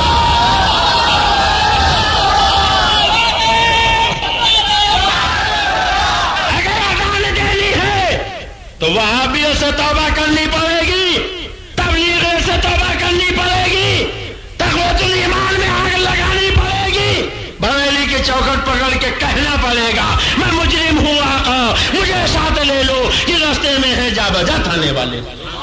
اچھا ایک بات اور بتائی, آپ کے یہاں مسجدوں میں جمعہ بھی ہوتا؟ بولی ہوتا. تو جمعہ سے پہلے خطبہ بھی ہوتا ہوگا؟ سنتے ہیں کہ دیر میں جاتے ہیں, گھڑی دیکھتے رہتے ہیں, جب امام صاحب اللہ اکبر گئے تب مسجد میں پہنچے. خطبہ سننا واجب, خطبہ ہوتا ہے. اچھا جناب آپ ہی کے یہاں نہیں, ہم نے تو دیکھا دیوبند میں بھی خطبہ ہوتا, اذان بھی ہوتی, ندوہ میں بھی خطبہ اذان, ساری دنیا میں خطبہ اذان. تو جناب یہ خطبہ جو آپ جمعہ سے پہلے دیتے ہو قرآن کے کس پارے میں لکھا؟ کہاں اللہ نے کہا کہ جمعہ سے پہلے خطبہ دیا کرو؟ پورا قرآن پڑھ ڈالیے, اللہ نے خطبہ کا حکم ہی نہیں دیا. البتہ قرآن میں یہ ضرور ملتا ہے. ایک مرتبہ ہمارے سرکار مسجد نبی میں خطبہ دے رہے تھے, ایک قافلہ آ گیا, کچھ لوگ اٹھ کے چلے گئے, خطبہ نہیں سنا تو اللہ تبارک تعالیٰ نے آیت نازل کی, انہیں تنبیہ کی نبی کا خطبہ چھوڑ کے مت جایا کرو. ہم کہیں گے میرے مولا جب تو نے خطبہ کا حکم ہی نہیں دیا تو جو لوگ چلے گئے تھے انہیں تنبیہ کیوں کی جا رہی ہے؟ تو جواب ملے گا اگرچہ میں نے حکم نہیں دیا مگر میرے نبی نے تو حکم دیا ہے. جیسے میری بات نہ ماننے والا مجرم ہے, ایسے ہی جو میرے نبی کی بات نہ مانے وہ بھی مجرم ہے. تو خطبہ کا حکم کس نے دیا؟ بولو کس نے دیا؟ تو جس کا یہ عقیدہ ہے کہ رسول کے چاہنے سے ہوتا وہ تو خطبہ دے کے جمعہ کی نماز پڑھیں. تبلیغی جماعت والوں کو خطبہ دینا چاہیے, وہابیوں کو خطبہ دینا چاہیے. اب ان سے کہہ دو اگر نطفہ صحیح ہے تو کل سے تم تقویت الایمان میں آگ لگاؤ, وہابیوں سے توبہ کرو, تب خطبہ دینا, بریلی کی چوکٹ پکڑ کے کہنا میں مجرم ہوں آقا مجھے ساتھ لے لو, یہ راستے میں ہے جا بجا تھانے والے. اچھا ایک بات اور بتائیے، جالنا میں لوگ مرتے بھی ہیں؟ مرتے ہیں کہ نہیں مرتے؟ مرتے ہیں، یہاں بھی مرتے ہیں۔ اچھا آپ میں سے کتنے لوگوں کو نہیں مرنا، ذرا ہاتھ اٹھا دیں۔ کوئی آب حیات پی کے آیا ہو؟ اچھا صاحب کتنے لوگوں کو مرنا، ذرا وہ ہاتھ اٹھا دیں۔ اب دیکھیے کچھ بوڑھے اتنے ہی اٹھا رہے ہیں، کچھ اٹھا ہی نہیں رہے کہ ایسا نہ ہو موت کو فرشتہ دیکھ لے جلدی آ جائے۔ ارے اتنا اٹھاؤ گے تب مرو گے، اتنا اٹھاؤ گے تب مرو گے، اور نہیں اٹھاؤ گے تو بھی مرو گے۔ بولو مرو گے کہ نہیں مرو گے؟ مرنا ہے کہ نہیں مرنا؟ موت برحق ہے، سب کو مرنا ہے۔ اچھا جب آدمی مر جاتا تو مرنے کے بعد کیا ہوتا؟ نہلایا گیا، دلایا گیا، کفنایا گیا، ٹکٹی پہ لٹایا گیا، رسی سے جکڑا گیا، لے کر چل پڑے، اور ہمارے یہاں پھولوں میں بسایا گیا۔ اب یہ تو اپنا اپنا نصیبہ، کوئی کس کے جاتا، کوئی پھولوں میں بس کے جاتا، کوئی کس کے جاتا، کوئی بس کے جاتا، پھولوں میں بسانے کے بعد لے کر چلے۔ تو یوں ہی دفن نہیں کر دیا، پہلے نماز جنازہ پڑھی۔ کیا پڑھی؟ اور یہ کھرے بھی پڑھتے ہیں کہ نہیں پڑھتے؟ یہ جماعتی پڑھتے ہیں کہ نہیں پڑھتے؟ 12 کے ڈبل والے پڑھتے ہیں کہ نہیں پڑھتے؟ اچھا جناب نماز جنازہ پڑھی تو قرآن کے کس پارے میں ہے؟ اللہ نے کب کہا کہ نماز جنازہ پڑھو؟ پورا قرآن پڑھ ڈالیے، اللہ نے کہیں نماز جنازہ کا حکم ہی نہیں دیا، واضح طور پہ فرمایا ہی نہیں۔ ہاں یہ تو فرمایا لا تصلی علی احد منهم مات ابدا ولا تقم علی قبرہ۔ یہ بے ایمان نبی کا دشمن یعنی وہابی دیوبندی تبلیغی مر جائے تو ان کی نماز جنازہ مت پڑھنا، ان کی قبر پہ کھڑے مت ہونا، یعنی نبی کے غداروں کی نماز جنازہ پڑھنے سے اللہ نے روکا تو ہے مگر پڑھنے کا حکم نہیں دیا۔ قرآن میں کہیں ہے؟ بولو ہے؟ اور جب نہیں ہے تب نماز جنازہ پڑھنا چاہیے۔ ان وہابیوں کا عقیدہ رسول کے چاہنے سے کچھ نہیں ہوتا، تو ان سے کہہ دو اب تم اپنے مردوں کو نماز جنازہ نہ پڑھو، تلکھی پہ لٹاؤ، رسی سے جکڑو اور لے جا کے یا تو پھونک دو یا دریا میں تیرا دو۔ اگر نماز جنازہ پڑھنی ہے تو تقویت الایمان میں آگ لگانی پڑے گی، وہابیت سے توبہ کرنا پڑے گا، تبلیغی جماعت کا ساتھ چھوڑنا پڑے گا، اور بریلی کی چوکٹ پکڑ کے چلنا پڑے گا۔ میں مجرم ہوں آقا، مجھے ساتھ لے لو، اس راستے میں جا بجاتا نہیں بات۔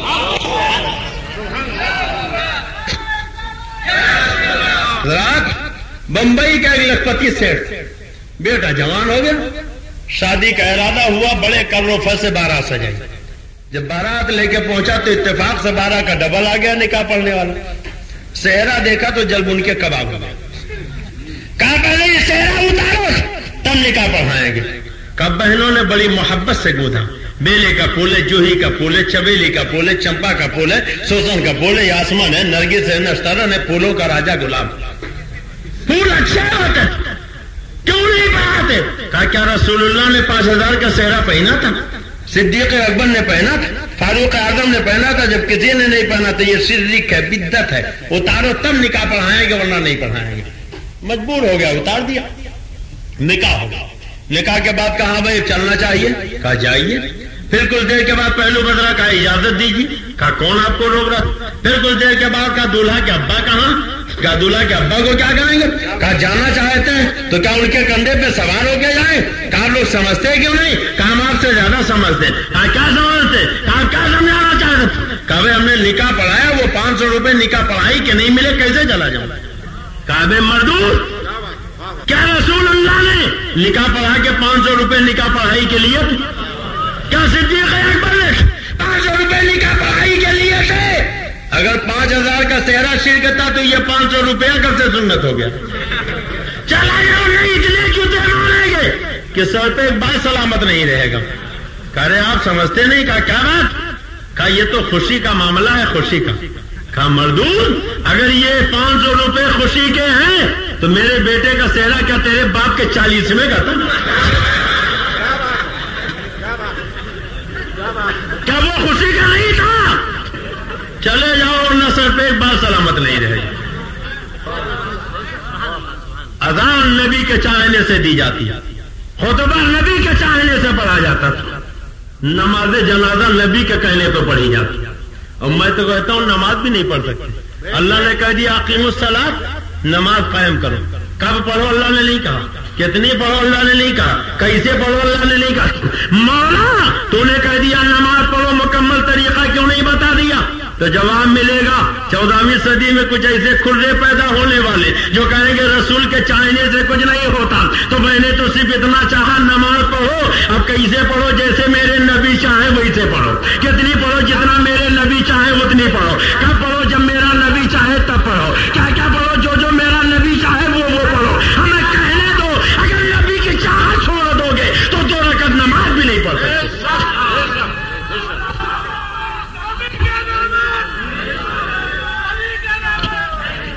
حضرات یہ تو خالی آپریشن ہو رہا, اب دوبارہ بلائیے گا تب پوسٹ مارٹم ہوگا. ابھی تو خالی آپریشن ہے, پوسٹ مارٹم کا نمبر بعد میں آئے گا انشاءاللہ. میں یہ کہہ رہا تھا پہچانو نبی کا وفادار کون ہے, نبی کا غدار کون ہے. یہ اشرف علی تھانوی کی تعلیمات جن کو پھیلانے کے لیے تبلیغی جماعت قائم کی گئی. یہ دیکھیے کتاب کا نام ہے الامداد. بولو کیا نام ہے؟ الامداد.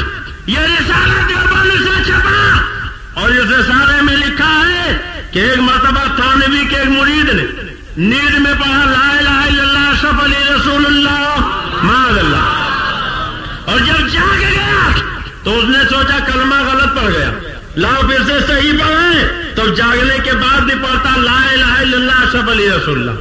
پھر سوچا لاؤ درود پڑھیں, تو لکھتا جب درود پڑھا تو پڑھا اللہم صلی علی سیدنا و نبینا مولانا اشرف علی معاذ اللہ. زور سے بولو معاذ اللہ. اب کہتا حضور بتائیے کیا ہے, تو کہتے اس واقعے میں تسلی تھی جس کی طرف تم رجوع کرتے ہو نہیں تعالیٰ متبع سنت ہے. اے مراقبہ کے مسلمانوں, تھانوی کو کہنا چاہیے یہ شیطانی وسوسہ ہے, کفری عقیدہ ہے. توبہ کر کے بھی سے ایمان لاؤ اور مدینے والے کا کلمہ پڑھو, مدینے والے کا درود پڑھو. مگر اپنا کلمہ پڑھوایا, اپنا درود پڑھوایا اور کہا اس میں تسلی ہے. اور یہی وہ تعلیمات ہیں جن کو پھیلانے کے لیے تبلیغی جماعت قائم کی گئی. اب بولو مسلمانوں, تبلیغی جماعت کو آپ اچھا جانتے ہو کہ برا؟ ایک ولی کے آستانے پر آئے. دیکھو کتاب کا نام ہے تجدید احیاء الدین. کیا نام ہے؟ اور اس کتاب کا صفحہ ہے 96. کون سا صفحہ ہے؟ زور سے بولیے. لکھا جو لوگ حاجتیں طلب کرنے کے لیے اجمیر یا سالار مسعود کی قبر یا ایسے ہی دوسرے مقامات پر جاتے ہیں, وہ اتنا بڑا گناہ کرتے ہیں کہ قتل و زنا کا گناہ اس سے کم تر ہے. معاذ اللہ. زور سے بولو معاذ اللہ. سارا مہینہ بولے معاذ اللہ. آپ بزرگوں کے ہاں جاتے ہو, بولو جاتے ہو, حضرت شیر سوار رحمت اللہ علیہ کے آستانے پر آتے ہو, کتنے لوگ آتے ہیں؟ سب ہاتھ اٹھا دیتے. ماشاءاللہ سب آتے. یہ حضرت کا کون سا عرس ہے؟ 724واں سالانہ. گویا 724 سال سے حضرت کا عرس سے پاک ہو رہا. کتنے دنوں سے؟ زور سے بولیے. کتنے دنوں سے؟ 724 سال سے ہمارے حضرت کا عرس ہو رہا. اور دیوبند ندوہ کی زندگی کتنی ہے؟ زیادہ سے زیادہ 150 سال. کتنی؟ تو مزاروں پر جانے والوں کو شرک کرنے والے, مزار پر جانے والوں کو قبر پجواتی درتی کرنے والے, ان کی زندگی کتنی؟ اور جاننے والوں کی جاننے میں کتنی؟ 724 سال. اب آپ بتاؤ جو 724 سال پرانی بات ہو وہ صحیح ہے یا 150 سال کی؟ ہم ایسی کوئی کتابیں قابل ضبط سمجھتے ہیں کہ جن کو پڑھ کے بیٹے باپ کو خبتی سمجھتے ہیں. اور حضرت کا عرس تو 724 سال سے ہو رہا. مگر آج ہی عطائے رسول ہند الولی خواجہ خواجگاں سرکار غریب نواز اجمیری کا عرس ہوا. سبحان اللہ. سب مل کے کہہ دو سبحان اللہ. سرکار غریب نواز کا کون سا عرس تھا؟ جی 790 سالانہ. کون سا عرس تھا؟ 790 سالانہ. گویا 790 سال سے ہند کے راجا, ہم سب کے خواجہ عطائے رسول غریب نواز کا وہ سو رہا. بولو کب سے ہو رہا؟ کب سے ہو رہا؟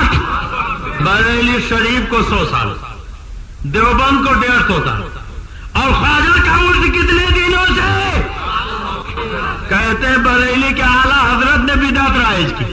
انہوں نے اسے شروع کیا, انہوں نے چادر کاغذ شروع کیا, انہوں نے یہ عرصوں پہ حاضری دلائی. ارے 790 سال سے خواجہ غریب نواز کا عرص ہو رہا ہے, 724 سال سے حضرت احمد شیر سوار کا عرص ہو رہا ہے, اور تم نے جسے شرک و بدعت کہنا شروع کیا تو بریلی کے تاجدار نے کوئی نیا طریقہ نہیں شروع کیا جو 724 سال پرانا تھا, 790 سال پرانا تھا, جسے تم مٹانا چاہتے تھے.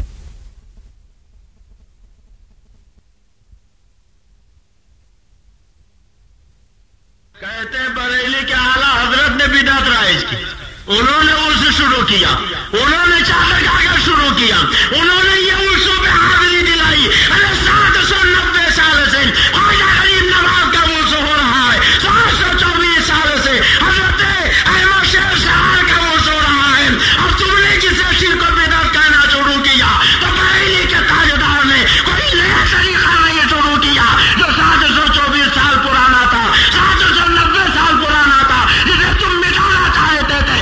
امام احمد رضا نے اسی طریقے کو زندہ کر دیا.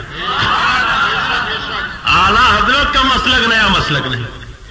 اور ہمارے یہاں اتر پردیش میں ایک آستانہ حضرت سید سالار مسعود غازی کا, ان کا تو یہ سال 999 سالانہ اس کون تھا, 999 سالانہ.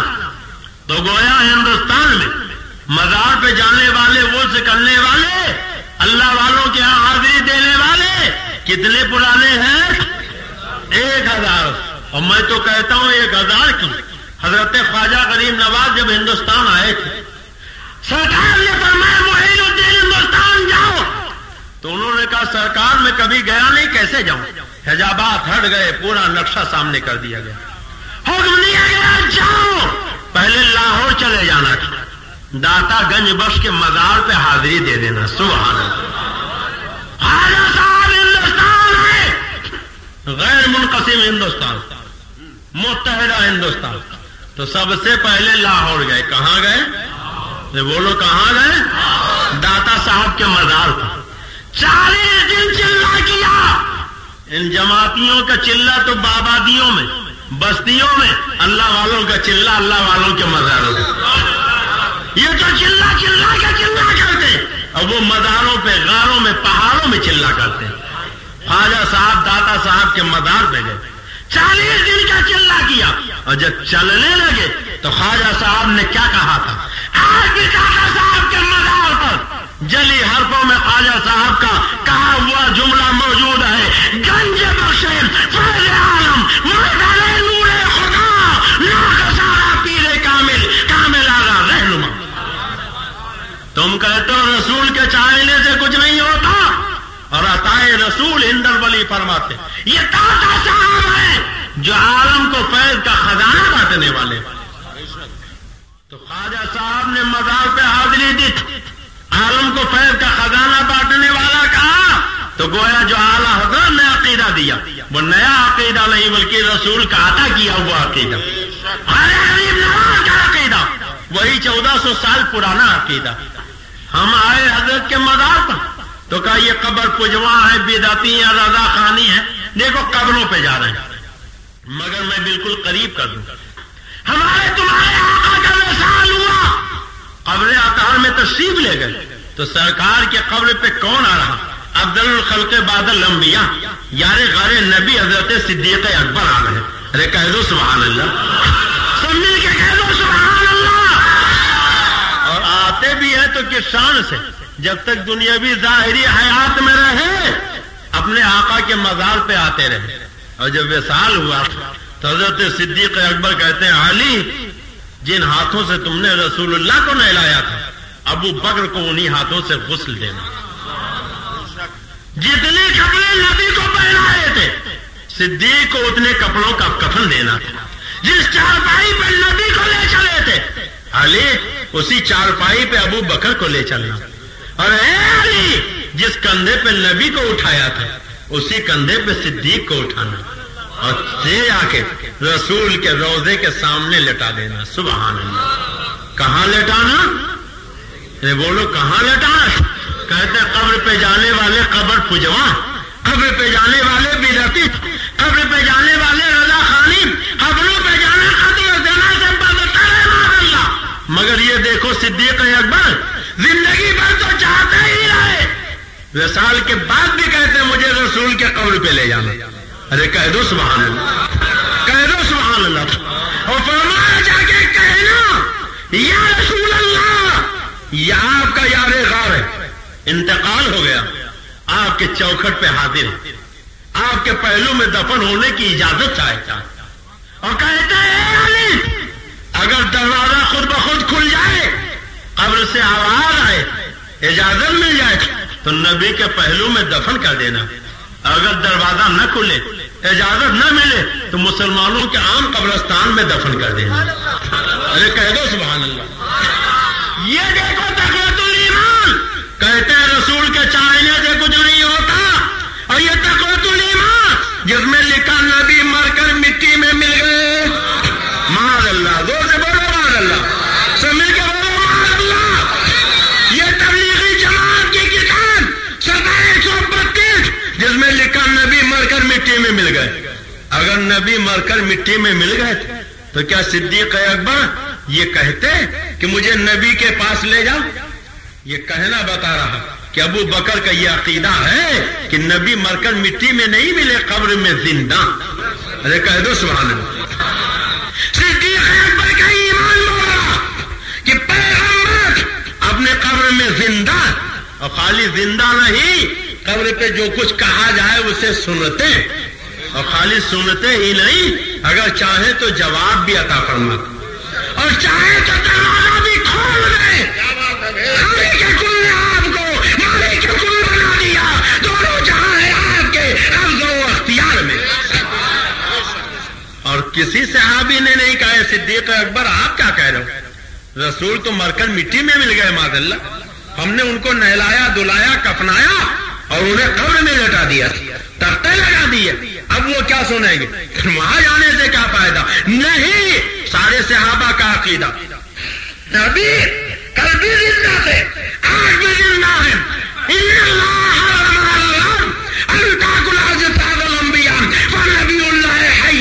بے شک اللہ نے زمین پہ حرام قرار دے دیا کہ انبیاء کے جسموں کو کھائے، نبی اپنی قبروں میں زندہ.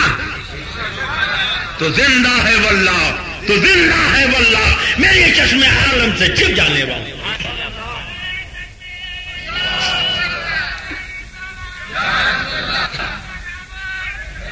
کوئی ایک تو صحابی کہتا کہ ابو بکر جو نبی مر گئے معاذ اللہ، ان کے یہاں لے جانے سے کیا فائدہ؟ وہ کیا سنیں گے؟ دروازہ خود بخود کیسے کھلے گا؟ وہ کیسے اجازت دیں گے؟ سارے صحابہ نے حضرت صدیق اکبر کی وصیت پہ عمل کیا. مولا علی کندھے پہ لے کے گئے اور جب نبی کے روضے کے سامنے لٹایا اور کہا یا رسول اللہ، یہ آپ کا یار غار ہے، آپ کی چوکھٹ پہ حاضر ہو، آپ کے پہلو میں دفن ہونے کی اجازت چاہتا ہے. تو دروازہ خود بخود کھل گیا. اپنے گھر سے آواز آئی کہ دوست کو دوست کے پہلو میں دفن کر دو. بے شک دوست اپنے دوست کا مشتاق ہے.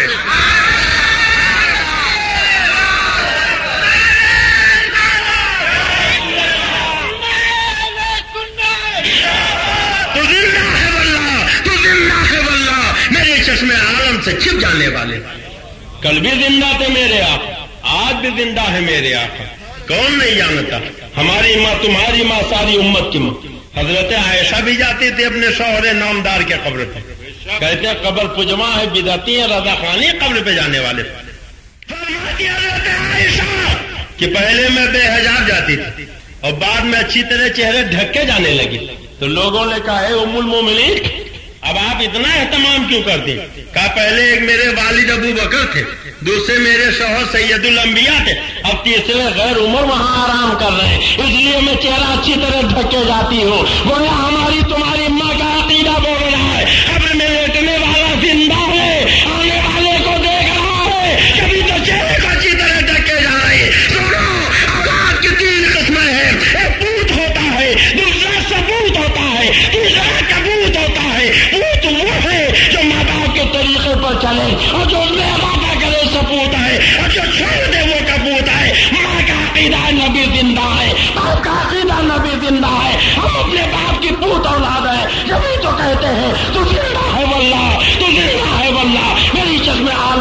جانے والا.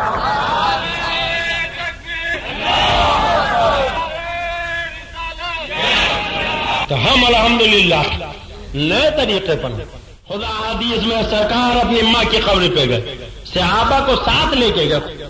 شہدائے احد کی قبروں پر ہر سال سرکار جاتے تھے, اپنے صحابہ کو لے کے جاتے تھے اور ایک تاریخ متعین پہ جاتے. گویا حدیث نے بتایا وقت معین پہ جانا یہ نبی کے سنت, اجتماعی طور سے جانا نبی کے سنت, حاضری دینا نبی کے سنت. ہم کوئی نیا طریقہ نہیں اپناتے ہیں, ہم تو نبی کے طریقے پر ہیں, نبی کے صحابہ کے طریقے پر ہیں. نبی مالک کو مختار ہے. بولو نبی, زور سے بولو نبی. اگر اجازت دیجیے ایک بڑی پیاری حدیث یاد آئی. اللہ اچھا رکھے ہمارے بھائی عبد الرحمان صاحب کو کیسٹ کے ذریعے پورے ہندوستان میں مسلک اعلیٰ حضرت کو یہ پھیلا رہے. سبحان اللہ. گانے نہ سنو, قصے کہانی مت سنو, چٹکلے مت سنو, یہ دینی ایمانی کتابیں خریدو, یہ دینی کیسٹیں لے جاؤ, گھر میں لگا دو, کام کرتے رہو, پیغمبر کی نعت سنتے رہو, سفر ہوتا رہے, کیسٹ سے مدینے والے کا چرچا سنتے رہو. میں سو جاؤں یا مصطفیٰ کہتے کہتے, کھلے آنکھ صلی اعلیٰ کہتے کہتے, اللہ کے نبی کا چرچا, اللہ کے نبی کا ذکر سنتے رہو. بمبئی میں ایک صاحب ہے, انہوں نے تقریباً 5 لاکھ روپے ہماری کیسٹیں مفت میں بنوا کے پوری دنیا میں تقسیم کی. ہمارے عبد الرحمان بھائی بھی معمولی برائے نام خرچ وغیرہ لے کر پورے ہندوستان میں کیسٹیں پھیلا رہے ہیں تاکہ وہابیت کا جنازہ نکل جائے, مسلک اعلیٰ حضرت کا عروج ہو. آپ ان کا ساتھ دیجیے. یہ تجارتی نقطۂ نظر سے نہیں بلکہ مسلک اعلیٰ حضرت کے فروغ کے لیے کر رہے ہیں. تو انہوں نے جو کیسٹیں پھیلائی, ہمارے حاجی محمد توفیق صاحب نے بتایا کہ میں نے اپنے یہاں نادر اور قرب و چوار میں بھی بہت کیسٹیں پھیلا دی. اس کیسٹ میں آپ نے ایک حدیث سنی ہوگی, خصائص کبریٰ شریف کی حدیث.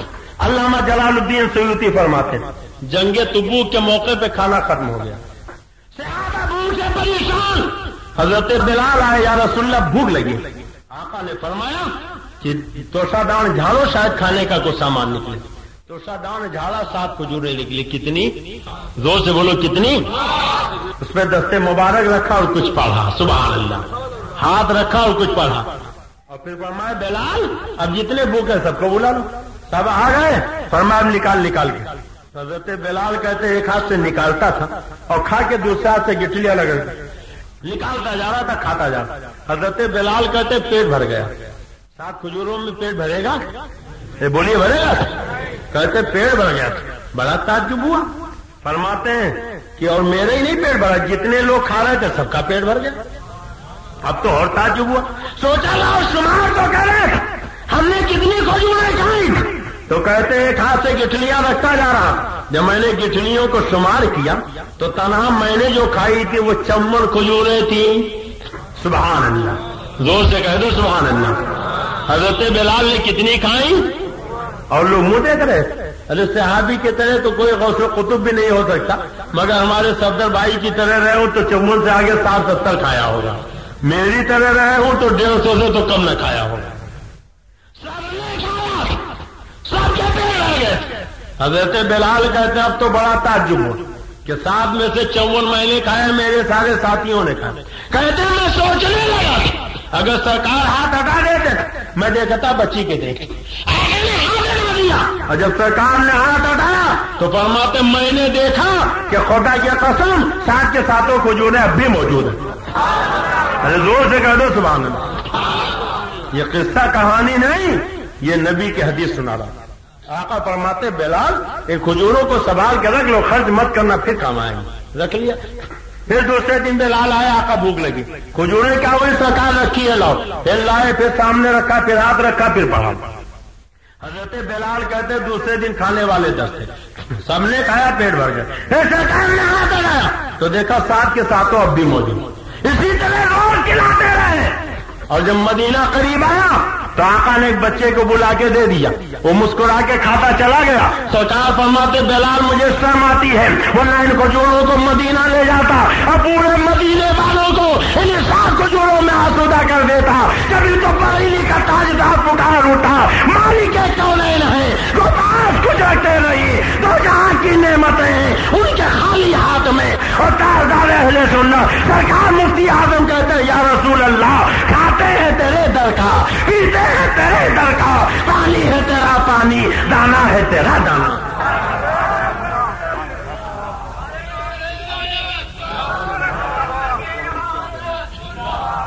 تو نبی مالک بھی ہے مختار بھی ہے، بولو نبی مالک بھی ہے مختار بھی ہے۔ اب یہ وہابی کھلے کہتے ہیں کسی چیز کا مالک و مختار نہیں۔ ہم قبروں پر جاتے ہیں تو کیا کہتے ہیں یہ قبر پجواں ہے بدعتی رضا خانی۔ اب خالی آخری بات، یہ کتاب کا نام ہے ارواح ثلاثہ۔ کیا نام ہے اس کتاب کا؟ صفحہ 339۔ کہتے ہیں ایک مرتبہ نانوتا میں جانا بخار کی کثرت ہو گئی۔ آپ کے جالنا میں اگر جوڑی بخار پڑ جائے، آپ ڈاکٹر کے ہاں جاؤ گے، وید کے ہاں جاؤ گے، حکیم کے ہاں جاؤ گے، ٹیبلٹ لوگے، کیپسول لوگے، انجیکشن لگواؤ، بولو یہی ہوگا کہ نہیں؟ مگر جب ان کے نانوتا میں جوڑی بخار پڑا تو نہ ڈاکٹر کے ہاں گئے، نہ وید کے ہاں گئے، نہ حکیم کے ہاں گئے، نہ ٹیبلٹ لیا، نہ انجیکشن لیا، نہ کیپسول لیا۔ کہاں گئے؟ سیدھے اپنے مولانا کی مرگھٹ پہ گئے، اور خالی گئے نہیں، کہتے سو جو سر مولانا کی قبر سے مٹی لے جا کر باندھ لیتا، اسے ہی آرام ہو جاتا۔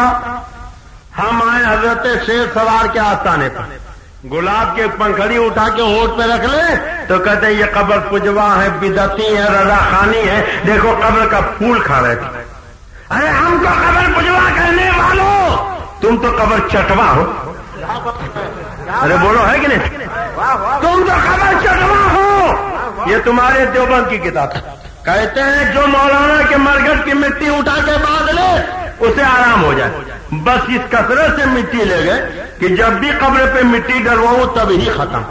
صبح ڈلوایا دوپہر میں ختم، دوپہر میں ڈلوایا شام میں ختم، شام میں ڈلوایا رات میں ختم۔ کئی مرتبہ ڈال چکا تو پریشان ہو کر ایک دفعہ مولانا کی قبر پر جا کر کہا، کہاں جا کے کہا؟ ہم حضرت شیر سوار کے قبر پہ آ کے کچھ کہیں، حضرت خواجہ غریب نواز کے قبر پہ جا کے کچھ کہیں تو کہتے یہ قبر پجوا ہے، بدعتی ہے، رضا خانی ہے، اللہ کے بجائے قبر پہ کہے، اور یہ توحید کے ٹھیکیدار اپنے ملا کے مرگھر پہ جا کے کہے۔ قبر پہ جا کے کہا، کیا کہا؟ دیکھو کہتے ہیں کہ ہماری مصیبت ہو گئی، آپ کی کرامت ہو گئی، کھری کھری سنا رہے۔ اب دیکھو کہتے ہیں یاد رکھو اگر آپ کے کوئی اچھا ہوا تو مٹی نہ ڈالیں گے، ایسے ہی پڑے رہیو، لوگ جوتا پہنے تمہارے اوپر ایسے ہی چلیں گے۔ آگے لکھتے ہیں بس اسی دن سے پھر کسی کو آرام نہ ہوا، جیسے صورت آرام کی ہوئی تھی ویسے ہی یہ صورت ہوئی کہ اب آرام نہیں ہوتا، پھر لوگوں نے مٹی لے جانا بند کر دیا۔ کیا سمجھے؟ پتا چلا اپنے ملا کی بات آئی تو اختیار والا بھی مانا، صاحب تصرف بھی مانا، قبر میں زندہ بھی مانا، سننے والا بھی مانا، غیرتا بھی مانا، اپنے ملا کی مرگھٹ پہ بھی گئے۔ ہمیں کہنے دو جاتے تم بھی ہو جاتے ہم بھی ہیں، مانتے تم بھی ہو مانتے ہم بھی ہیں، فرق یہ ہے اللہ والوں کے ہاں جاتے تھے اور وہابیوں دیوبندی ملاؤں کے ہاں تم جاتے ہیں۔ تو وہابی ملاؤں کی محبت تمہیں مبارک، اللہ والوں کی محبت ہمیں مبارک۔ قرآن کہتا ہے وَمِنَ النَّاسِ مَن يَقُولُ آمَنَّا بِاللَّهِ وَبِالْيَوْمِ الْآخِرِ وَمَا هُمْ بِمُؤْمِنِينَ۔ کچھ لوگ لا الہ الا اللہ بھی پڑھتے ہیں، قیامت پر ایمان لانے کا دعویٰ بھی کرتے ہیں، وَمَا هُمْ بِمُؤْمِنِينَ، مگر یہ مومن نہیں۔ اے جالنا اور مراٹھ والا کے سنی مسلمانوں، بولو بات سمجھ میں آ گئی؟ سمجھ میں آ گئی؟ اب آخر میں آپ سے پوچھتا ہوں، حضرت شیر سوار کو گواہ بنا کے، غوث و خواجہ کو گواہ بنا کے، مدینے والے آقا کو گواہ بنا کے اب یہ وعدہ کرو کہ نبی کے ان خطاؤں اور وہابیوں دیوبندیوں سے کوئی تعلق نہیں رکھو گے۔ بولو تعلق رکھو گے؟ ان سے رشتہ ناتا قائم کرو گے؟ ان سے سلام کلام کرو گے؟ ان کے پیچھے نماز پڑھو گے؟ ان کی نماز جنازہ پڑھو گے؟ قرآن کہتا لا تصلی علی احد